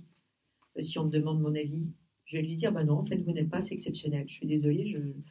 Bon, alors, pour moi, chaque malade est exceptionnel, car prendre soin est à chaque fois singulier. En fait, on fait du sur-mesure. C'est une pièce unique d'un grand couturier. En fait, c'est une œuvre d'art qui est non duplicable, un malade. Et puis, je reconnais que pratiquer l'euthanasie, c'est risquer de s'y habituer. Ce n'est pas si simple, puisqu'un cas en amène d'autres. Aller une fois, peut-être que oui, on transgresse. Transgresser par rapport à une loi, il peut y avoir des transgressions, et qu'une transgression soit dans la loi, ça pour moi, c'est pas possible. Alors, transgresser une fois, peut-être. Il y a des médecins qui ont transgressé. Mais transgresser plusieurs fois, c'est ne plus savoir revenir au centre. Et ça, moi, ça me fait vraiment peur. Alors, quand on a le pied dans la porte, on trouve toujours des arguments. Ce n'est pas moi qui tue mon patient, c'est la maladie. Mais alors, pourquoi donc s'interroger sur l'euthanasie? L'injection est un moment extrêmement difficile. La personne qui parlait encore il y a 2 minutes est maintenant morte. Quand je réalise l'injection, c'est comme si j'avais un revolver. Je le tue, mais je ne raccourcis pas la vie, seulement l'agonie. Pour moi, l'agonie fait partie de la vie. Une relation compassionnelle où on oublie ses limites et où sa propre posture de médecin par la tradition éthique de sa profession. Et puis, le fait, je ne pouvais pas faire ça car je vais abandonner mon malade. Alors là, vraiment, je veux qu'on prenne le temps de réfléchir. Il ne me reste plus que 1 minute 30. Donc, mais je voudrais poser la question, qui abandonne? Qui rompt l'alliance thérapeutique? Ce n'est pas le médecin pour moi, c'est le malade. C'est lui qui m'abandonne. Moi, je ne l'abandonne pas. Le malade se dérobe. Je n'ai pas à prendre le rôle de l'héroïne et encore moins au nom d'une compassion mal placée. Le malade n'est pas moi. Je suis triste pour lui, mais c'est lui qui demande à mourir et c'est lui qui meurt. Je reste dans le champ des vivants, sans culpabilité à avoir accompagné. Moi, je crois qu'il y a un gros travail à faire en fin de vie auprès de nous soignants, parce que nous sommes tous des sauveurs. Il faut qu'on fasse du bien, il faut qu'on aime notre malade, il faut qu'on ne l'abandonne pas. Et au nom du non-abandon, bien évidemment que je vais jusqu'à le tuer. Mais moi, je me dis qu'on n'a pas à fusionner avec le souhait et l'acte de mort pour un patient. Il faut vraiment travailler ce processus d'abandon individuel et collectif qu'on a connu dès notre naissance, au moment de la séparation avec notre mère. Donc c'est vrai que je ne veux pas être celle qui a des gestes de mort, qui pourrait banaliser par une loi un geste exceptionnel qui risquerait d'entrer dans les mœurs. Suicide assisté et euthanasie. Alors suicide assisté, c'est autre chose. Le médecin est impacté par les critères d'éligibilité et par une ordonnance, mais il n'est pas impacté directement par ce suicide assisté. Je saute complètement tout. Je vais arriver à la conclusion. Il faut savoir qu'au Canada, le taux d'euthanasie a augmenté de 36% et au Québec de 41% ces 5 dernières années. Donc si on se projetait pour la France, cela ferait 53 600 euthanasies en France par an, soit 146 par jour, donc quasi 6 par heure. Si actuellement, ce sont les chiffres du Canada.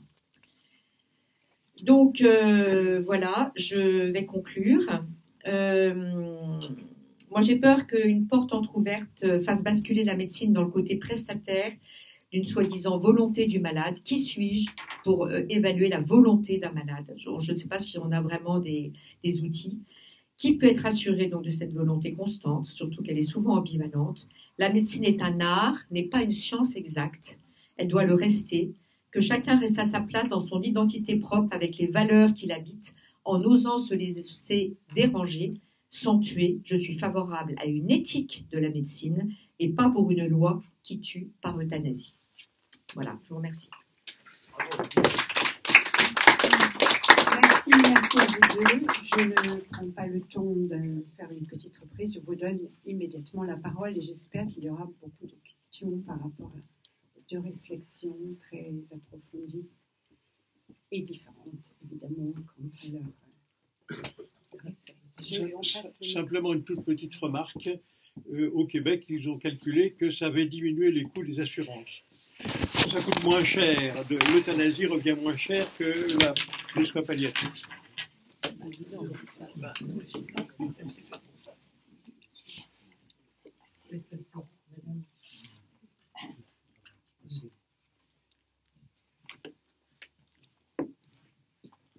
Je voudrais parler de l'effet boule de neige, qui est très fort dans les pays qui ont légalisé l'euthanasie, qui est un peu moins avec le suicide assisté, mais qui est partout une pente qui est vertigineuse, et même en Belgique, madame. J'ai pris les chiffres de la commission de contrôle. Vous avez dit tout à l'heure que les tendances étaient contenues. Malheureusement, ce n'est pas du tout le cas. Les chiffres de l'euthanasie ont doublé depuis 10 ans. Ils ont augmenté de 30% depuis 5 ans. Ils ont encore augmenté l'année dernière de 10%. Alors, je ne sais pas comment vous pouvez dire que c'est stabilisé. C'est un effet d'habituation, de banalisation qui touche tout le monde, comme l'a dit Anne Latour tout à l'heure. Alors, malheureusement, il y a des pays qui sont bien pires que la Belgique. Le Canada, le Québec en particulier, est un pays où l'effet boule de neige est absolument effrayant. Au Québec, en 5 ans, le nombre d'euthanasies a été multiplié par 6. Voilà, donc moi, je n'ai pas vu dans les études que j'ai faites un seul pays qui ait réussi à maintenir la tendance. Pour toutes sortes de raisons, d'effets cliqués, on voit dans tous ces pays qu'il n'y a pas de limite. On ne sent pas une asymptote, on ne sent pas une stabilisation, et en Belgique, moins que nulle part. Voilà. Ce qu'il faut permettre juste par rapport au Québec, c'est que la loi n'a que 5 ans. 7 ans. Oui, enfin, donc, ce que je veux dire, c'est que forcément, nous aussi en Belgique, le nombre a augmenté progressivement. Ce que je veux dire, c'est qu'on reste en dessous des 5% du nombre de décès. Alors oui, ça augmente. Il y a eu des années où ça a moins augmenté que d'autres. Par exemple, au moment du Covid, ça a plutôt moins augmenté. Ça augmente, c'est vrai. Le nombre de décès en Belgique augmente aussi. Donc, ce que je vous dis, c'est que le pourcentage... 7% par an. Donc, c'est minimal, c'est quasiment rien. J'ai regardé le chiffre, le nombre de décès est quasiment plat sur les 10 dernières années. Oui, mais on est toujours à moins de 4% des décès. Donc, on a une augmentation qui existe effectivement. Et je vous ai dit, là où ça augmente le plus, c'est la tranche d'âge des gens âgés. Ce qui augmente effectivement, c'est la tranche d'âge de ces gens-là. Mais je ne sais pas combien vous êtes à être bénévole dans les EHPAD, mais dans les EHPAD, nous n'avons pas beaucoup de bénévoles. Pourquoi ? Parce qu'effectivement, les gens âgés dans les maisons de repos ont énormément de mal à vivre. Ils sont dans une demande de mort. Beaucoup sont dans une demande de mort. Donc, moi, ce que je pense, c'est que nous avons commencé en Belgique, si vous voulez, à accepter d'entendre la souffrance que nous n'arrivions pas à soulager en soins palliatifs. C'est minime, hein. Je peux vous redonner les chiffres au niveau du cancer, c'est relativement minime, ces patients. Et on raccourcit la vie de quelques semaines, pas beaucoup plus. La majorité des gens seraient morts dans l'année. Donc c'est quand même pas si énorme que ça. Donc moi, ce que je dis, c'est qu'on commence, en tant que médecin, à reconnaître que nous ne savons pas soulager toutes les souffrances. Et que on commence à accepter aussi que médicaliser et dire tous ceux qui sont en fin de vie doivent aller dans une unité de soins palliatifs, c'est pas forcément une bonne solution. Moi, j'ai travaillé dans une unité de soins palliatifs pendant des années. Donc, en Belgique, on nous conseille fortement de laisser rentrer les gens au bout d'un mois chez eux, en disant, voilà, les unités de soins palliatifs, elles sont quand même extrêmement coûteuses en termes de prix. Et je pense qu'en un mois, on arrive à peu près à soulager la majorité des souffrances, ce qui est quand même vrai. Alors, donc, en fait, on fait rentrer les gens au bout d'un mois. Mais les gens, ils réclament parfois au bout de 3-4 semaines parce qu'ils ne sont pas chez eux. Les chambres d'hôpital, même si elles sont magnifiques, on n'est quand même pas dans son cadre. Donc, en fait, dire on va mettre tous les gens qui sont en souffrance dans un cadre de soins palliatifs, pour moi, c'est irréel. Pour moi, c'est Voilà. Et en plus, quand on écoute les gens, ils ne veulent pas mourir à l'hôpital.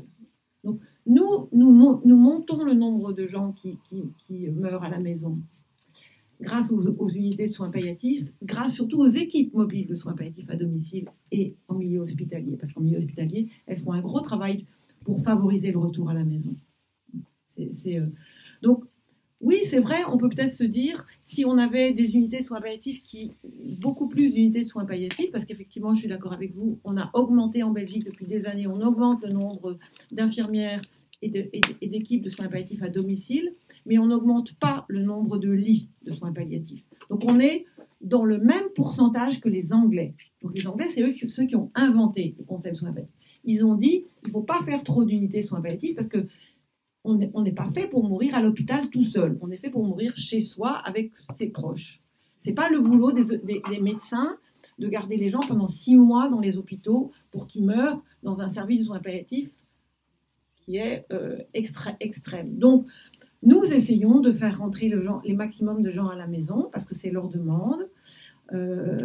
Et c'est vrai que c'est lourd pour les équipes du domicile. Donc, on supplée aux équipes du domicile et beaucoup avec les bénévoles, effectivement. Les familles ont droit à un congé palliatif à domicile. On essaie le maximum. C'est vrai que peut-être, effectivement, il y a 1 ou 2% des patients, s'ils étaient dans une unité de soins palliatifs, peut-être qu'ils accepteraient encore de vivre 15 jours ou 3 semaines ou 6 mois de plus que ce qu'ils font à la maison. Ça, c'était vrai. Oui.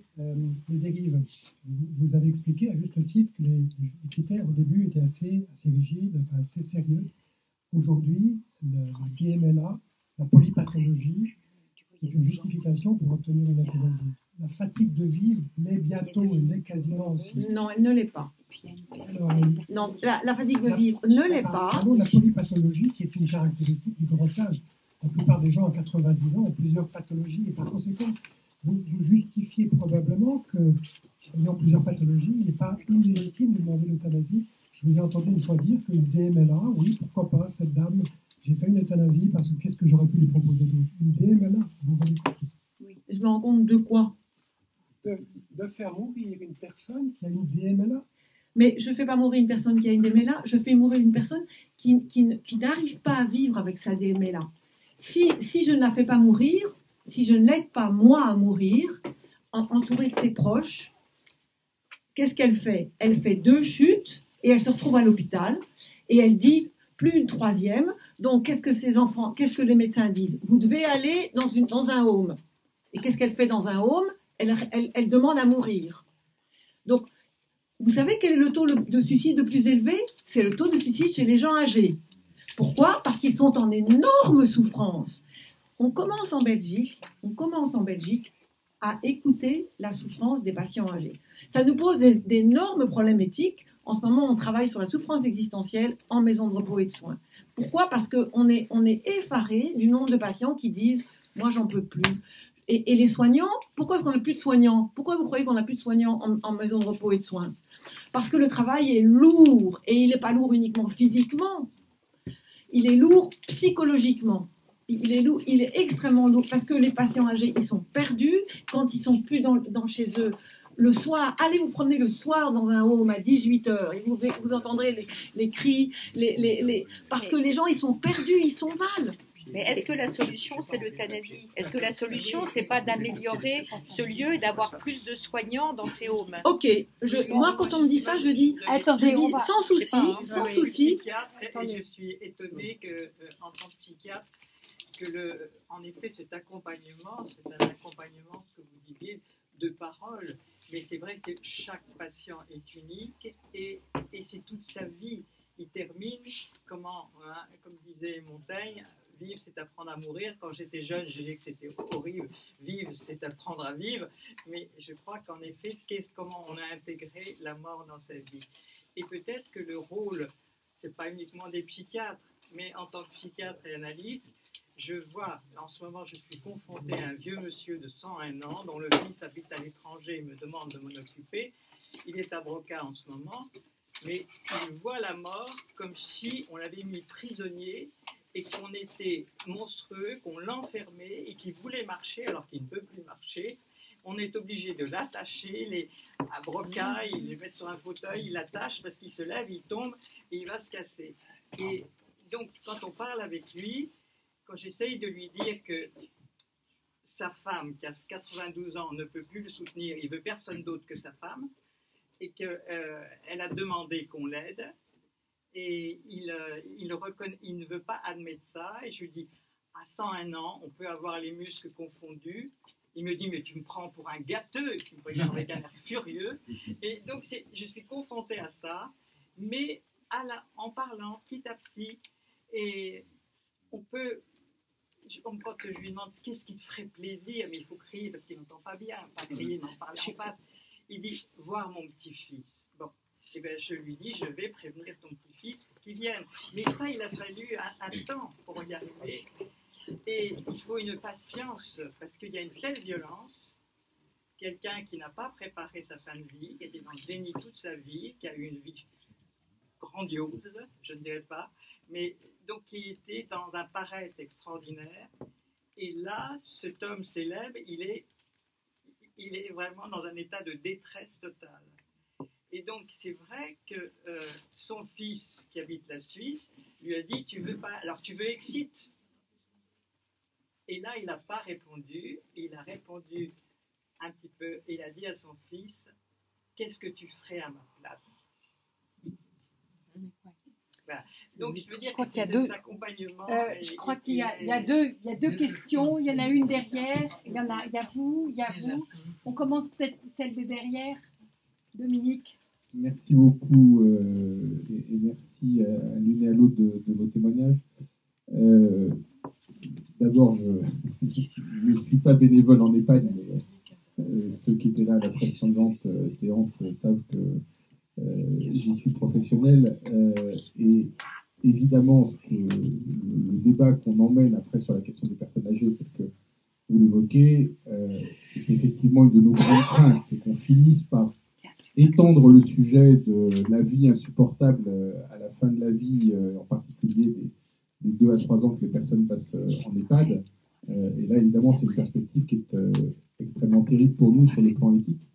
Le constat qu'on peut faire, c'est que, et là je parle concrètement, on a au plus sur 6 000 résidents dans notre groupe une dizaine de tentatives de suicide par an, et on n'en a qu'1 ou 2 effectifs. Alors c'est peut-être qu'on est tellement surveillant qu'on évite tout ça, parce que bien sûr qu'on connaît ces tendances suicidaires des personnes âgées, mais nous, notre expérience, et vous avez raison de dire que le travail des professionnels est très lourd, notre expérience, c'est que des professionnels qui passent du temps avec les personnes qu'on accompagne pour parler de leur désir de mort et comment est-ce qu'on le transforme, ce que vous évoquiez tout à l'heure à propos, par exemple, de la visite d'un petit-fils ou des choses comme ça, c'est justement tout ce qui fait la richesse de notre travail, qui est de choisir d'être du côté de la vie et pas du côté de la mort. Donc, je pense que en évoquant ce sujet, vous montrez aussi très bien les inquiétudes qu'on peut avoir, nous, à l'idée qu'une loi vienne ouvrir des perspectives. Je ne vais pas être polémique en disant des vannes, mais ouvrir des perspectives qui vont faire qu'on va finir par se poser la question de savoir si, au fond, les personnes âgées, elles ont raison de demander à mourir et pourquoi les emmener, les faire résider en EHPAD. Donc, je trouve que là, il y a derrière une vraie question éthique, que la réponse que nous avons, nous, c'est forcément une réponse d'accompagnement, et que, un peu comme l'expérience dont vous faisiez part, Madame de la Tour, à Jeanne Garnier, quand on répond et qu'on prête attention à cette demande, heureusement, la plupart du temps, le choix est du côté de la vie. Donc, soyons extrêmement prudents. Je dois dire que quand vous dites qu'on n'a que 4 à 5% des décès qui sont de l'euthanasie, personnellement, ça me paraît énorme. C'est-à-dire de me dire qu'une personne sur 20 en France pourrait décéder d'euthanasie, je trouve qu'on a franchi une étape sociologique, ethnologique, qui me paraît très importante et qui, du coup, m'inquiète. Et je voulais, du coup, vous poser une question. On est aujourd'hui devant cette question de savoir si on va mettre en œuvre une loi qui franchit l'interdit. Et Madame de la Tour rappelait que c'était a priori, tel qu'on l'évoquait, pour des cas extrêmement exceptionnels.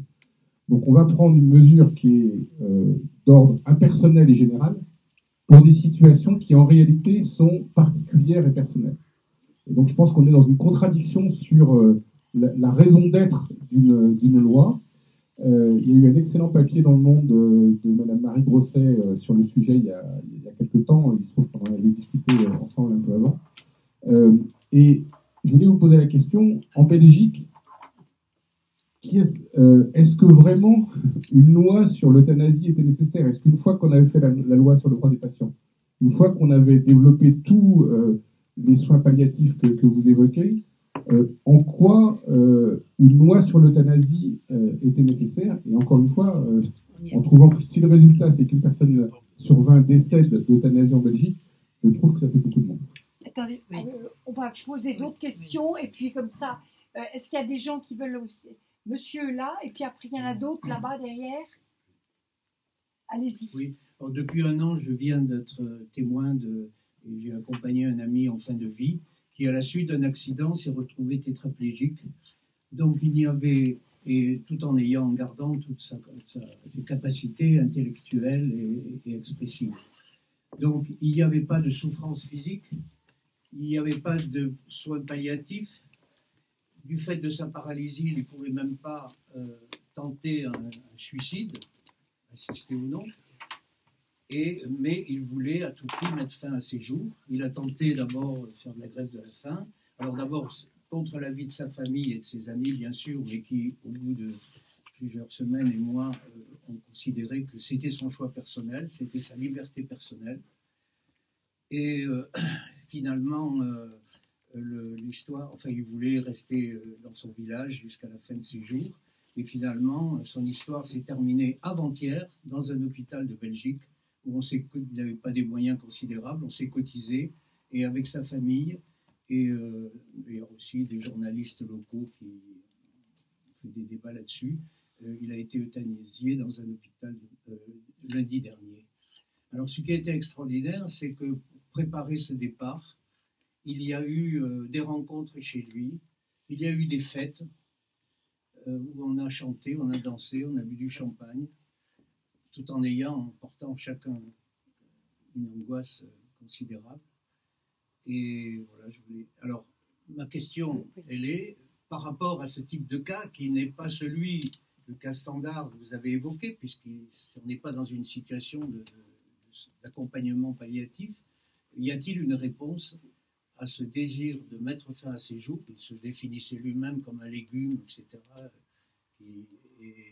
et à mettre fin à des souffrances qui sont des souffrances qui étaient des souffrances morales? Il y a encore une autre question, puis après on vous fait répondre toutes les deux. Oui, je voudrais évoquer deux cas qui posent le problème, effectivement, de l'attitude dans ce genre de situation. Plus fort. Mais c'est le micro, il faut mettre près de la bouche. Ça va mieux comme ça? Oui. Bon.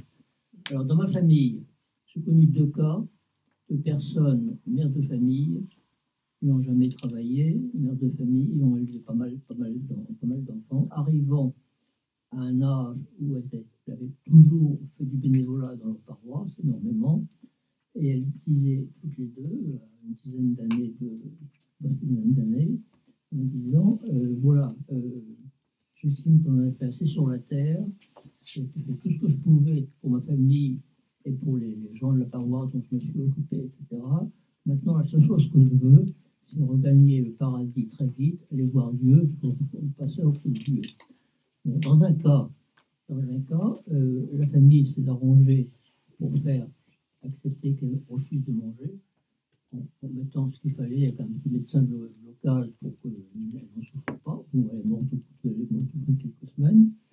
Dans l'autre cas, la famille a cru bon de l'envoyer à l'hôpital.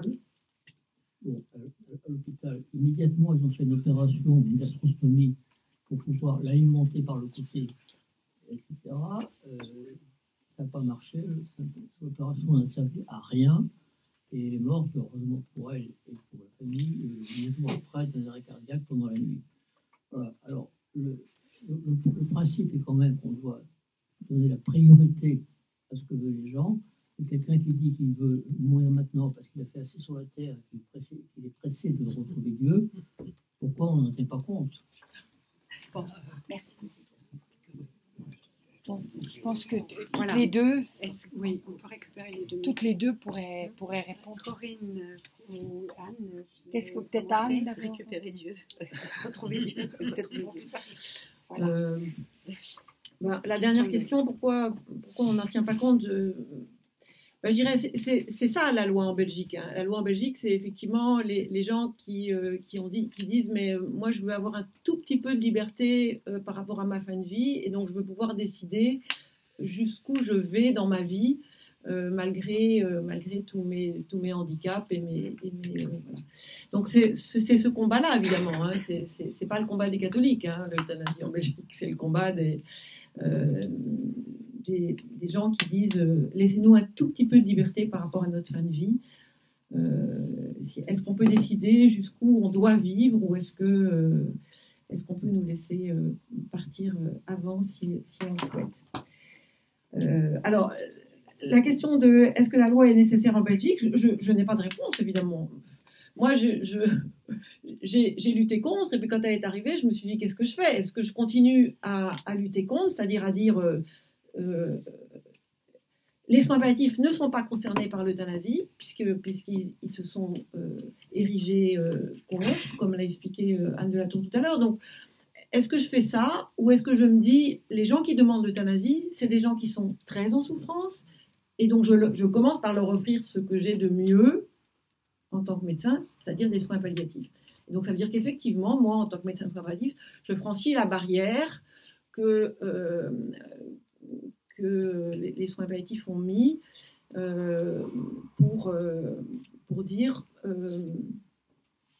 j'accueille en soins palliatifs des gens qui sont en demande d'euthanasie et je les accueille en disant je ne suis pas fermée à le faire.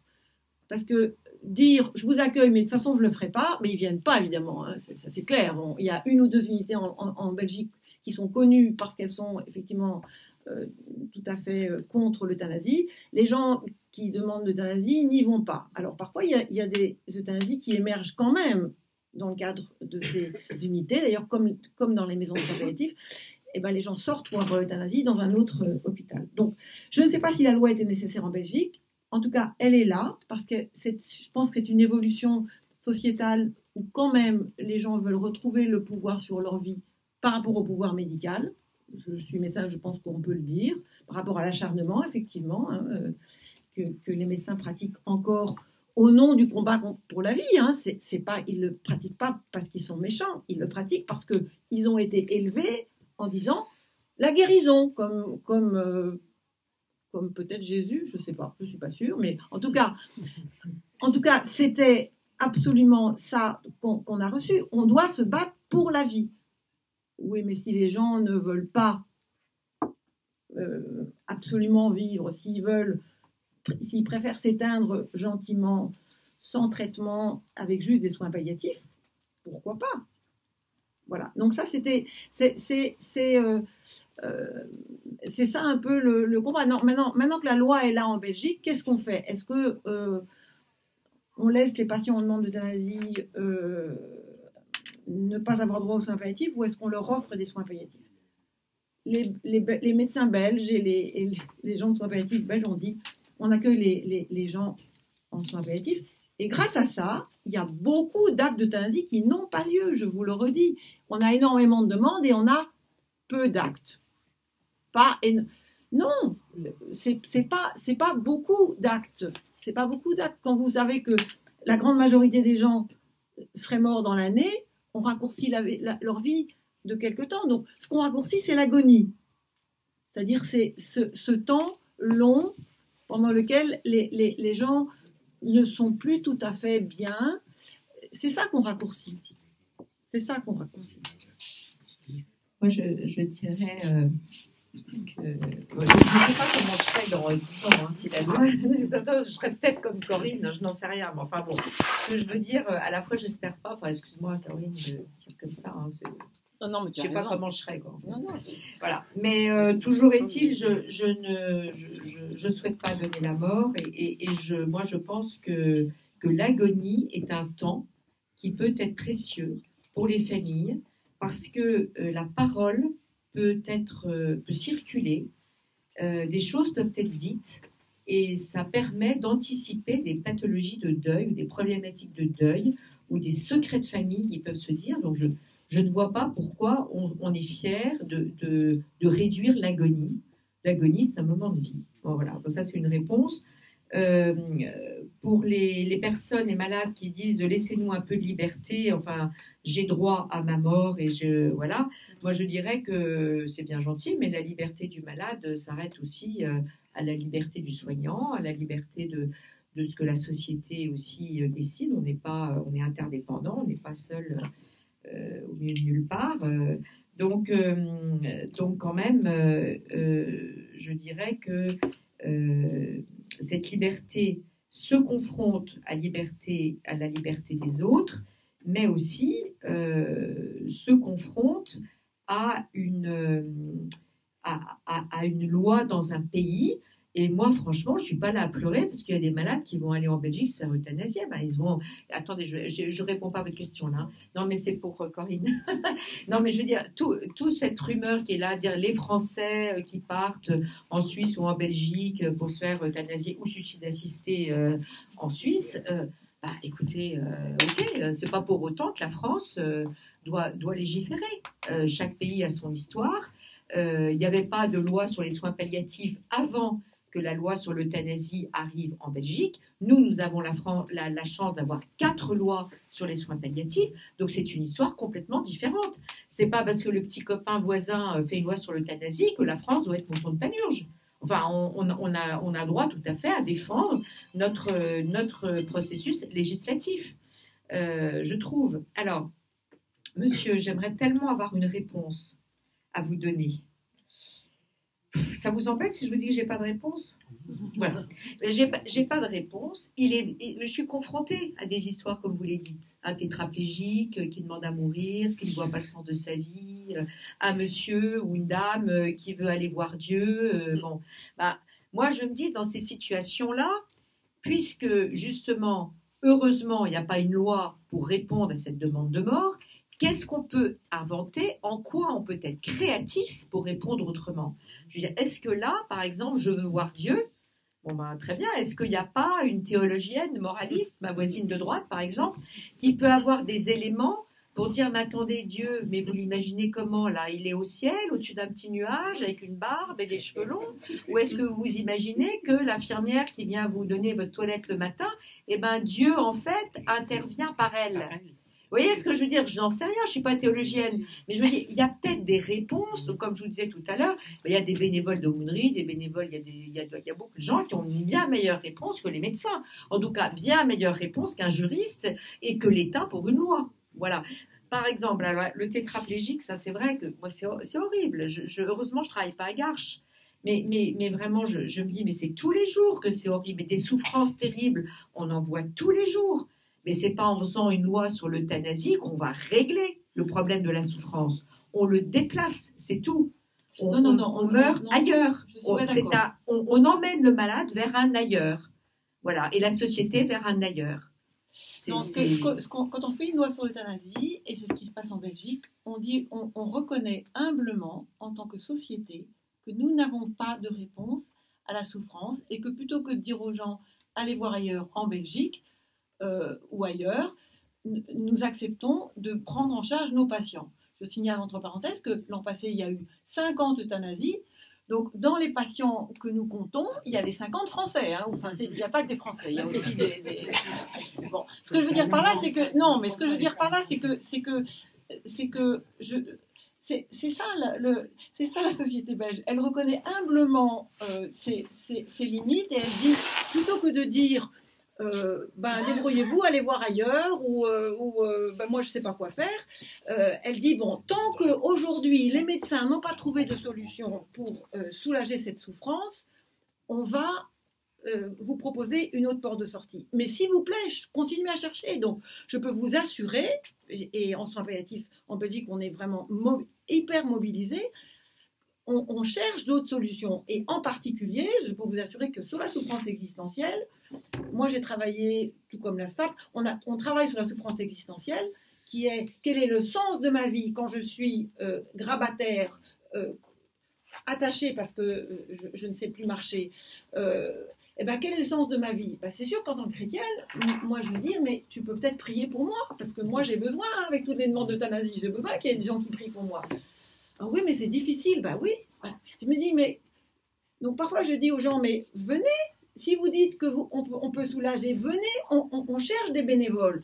Pas tellement en unité de soins palliatifs. Tout le monde veut venir en unité de soins palliatifs. On a énormément de bénévoles dans les unités. Par contre, dans les EHPAD, on n'en a pas. Et donc je suis tout à fait d'accord avec monsieur quand il disait, il faut faire de la présence. Ah oui, il faut faire de la présence. Mais qui c'est qui va la faire? Qui c'est qui va la faire?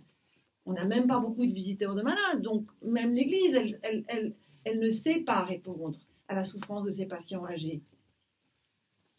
Ouais, c'est pour ça que l'État peut organiser plus de bénévoles plutôt que faire une loi. Mais ce n'est pas l'État qui organise les bénévoles, c'est nous qui nous disons, est-ce qu'on veut bien aller au chevet des malades âgés qui crient, qui sentent mauvais, enfin je veux dire, excusez-moi, mais c'est quand même concret. Hein, On n'a pas fait le droit d'y aller. C'est pas comme ça que ça se passe. Pardon, Après, on vous passera.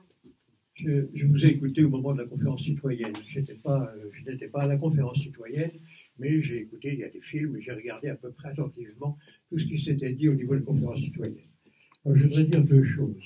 Alors, vous avez assez longuement parlé, d'ailleurs. À côté de vous, il y avait les Suisses qui n'ont pas très bien parlé, beaucoup moins bien que vous, et qui ont vanté leur suicide assisté, qui coûte d'ailleurs assez cher, si mes souvenirs sont exacts. Oui. D'ailleurs, voilà la photo que vous reconnaissez peut-être. On a, au cours de cette convention citoyenne, on a invité 6 représentants de différentes religions. Je dirais qu'on les a fait un peu passer en série, et c'est qui est quand même assez... Ils étaient tous unanimes. Le commandement, tu ne le tueras pas, le premier des commandements, c'est tu ne le tueras pas. Ils étaient manifestement tous unanimes contre l'euthanasie. Ça, c'est les choses étaient bien claires. Je voudrais dire quand même une chose également, c'est que pour ce qui est de l'euthanasie en Belgique, il y avait quand même à cette convention citoyenne un opposant qui s'appelle Théobourg, que vous connaissez sûrement. Non. Il a regretté, il n'a pas été le seul, il y a des gens qui regrettent, notamment un certain nombre de dérives qui semblent toutes assez importantes. Il y en a plusieurs types de dérives, je signale. La première, c'est le nombre d'euthanasies qui ne sont pas enregistrées, qui ne sont pas déclarées. Ça vise principalement les Wallons, beaucoup plus que les Flamands qui en déclarent 2 fois plus. Mais le nombre d'euthanasies non déclarées chez les Wallons est particulièrement important. J'ai des chiffres quelque part, mais je ne les ai pas avec moi, vous m'excusez. Mais la deuxième chose, c'est qu'il y a des euthanasies qui n'ont pas été demandées. Ils ne sont peut-être pas déclarées, mais c'est pas. Il y a des risques de dérives qui sont importants, qu'on a observé d'ailleurs au Québec. Je n'ai pas l'article sous les yeux, mais moi, où va-t-on? Benoît. Oui, le sentiment, c'est que moi j'étais très passionné par vos témoignages, mais la question, elle n'est pas simplement médicale, vous l'avez dit, elle est politique. En Espagne, le gouvernement entend faire un service public de l'euthanasie. Un service public de l'euthanasie à l'intérieur de l'hôpital où on vient, ben voilà, parce qu'on a décidé qu'on allait mourir, et on présente ça comme un progrès social. Or, là, en réalité, la question n'est pas médicale, c'est vraiment la représentation qu'une société se fait de la mort, éventuellement de la toute-puissance humaine ou de la fin de vie. Et je pense effectivement qu'en plus, chaque société a son... Alors en plus, on le sait, en Espagne, la législation permet, notamment sur les GPA, etc., beaucoup de choses. Là, récemment, ils viennent de réussir quelque chose. Ils ont réussi à implanter un fœtus dans un utérus d'une première femme et le passer au bout d'une semaine dans l'utérus de sa compagne pour que ce soit vraiment une gestation à 2 mères. Bon, donc on voit des dérives qui sont celles d'une société, et je pense qu'il faut sortir dans le débat de l'euthanasie le seul angle médical qui ferait porter sur la seule responsabilité du corps médical, voire la seule responsabilité du malade, cette question-là, en fait, c'est une question qui doit être vraiment établie dans toute sa complexité sociale, politique, morale, spirituelle.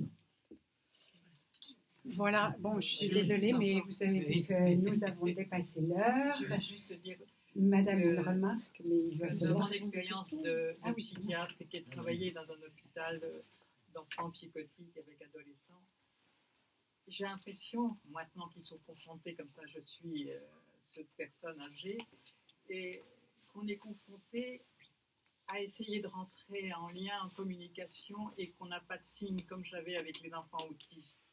Et qu'un sourire de cet enfant, c'était une merveille. Et que la même chose pour une personne âgée. Et maintenant, avec mon âge, je pense que je peux arriver ce que je n'avais pas avant.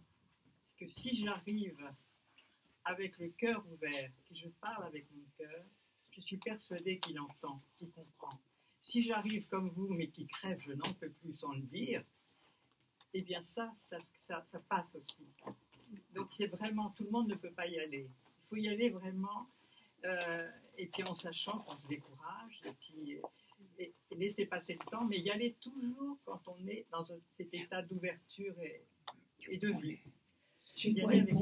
Moi, je voulais juste quand même répondre aux questions, parce que, monsieur, excusez-moi, mais les euthanasies, si elles ne sont pas déclarées, comment voulez-vous qu'on les chiffre? Donc les gens qui prétendent chiffrer les euthanasies non déclarées, je ne vois pas sur quelle base ils se... J'ai un article, je peux vous Non, mais je veux dire, c'est parce que les médecins wallons disent de temps en temps, oui, on fait de la sédation avec l'objectif de raccourcir la vie. C'est ça, les euthanasies non déclarées des médecins wallons. C'est parce qu'ils ne veulent pas faire l'euthanasie, et donc ils disent, je fais de la sédation en augmentant les doses un peu tous les jours, pour être sûr que le patient ne dure pas trop longtemps.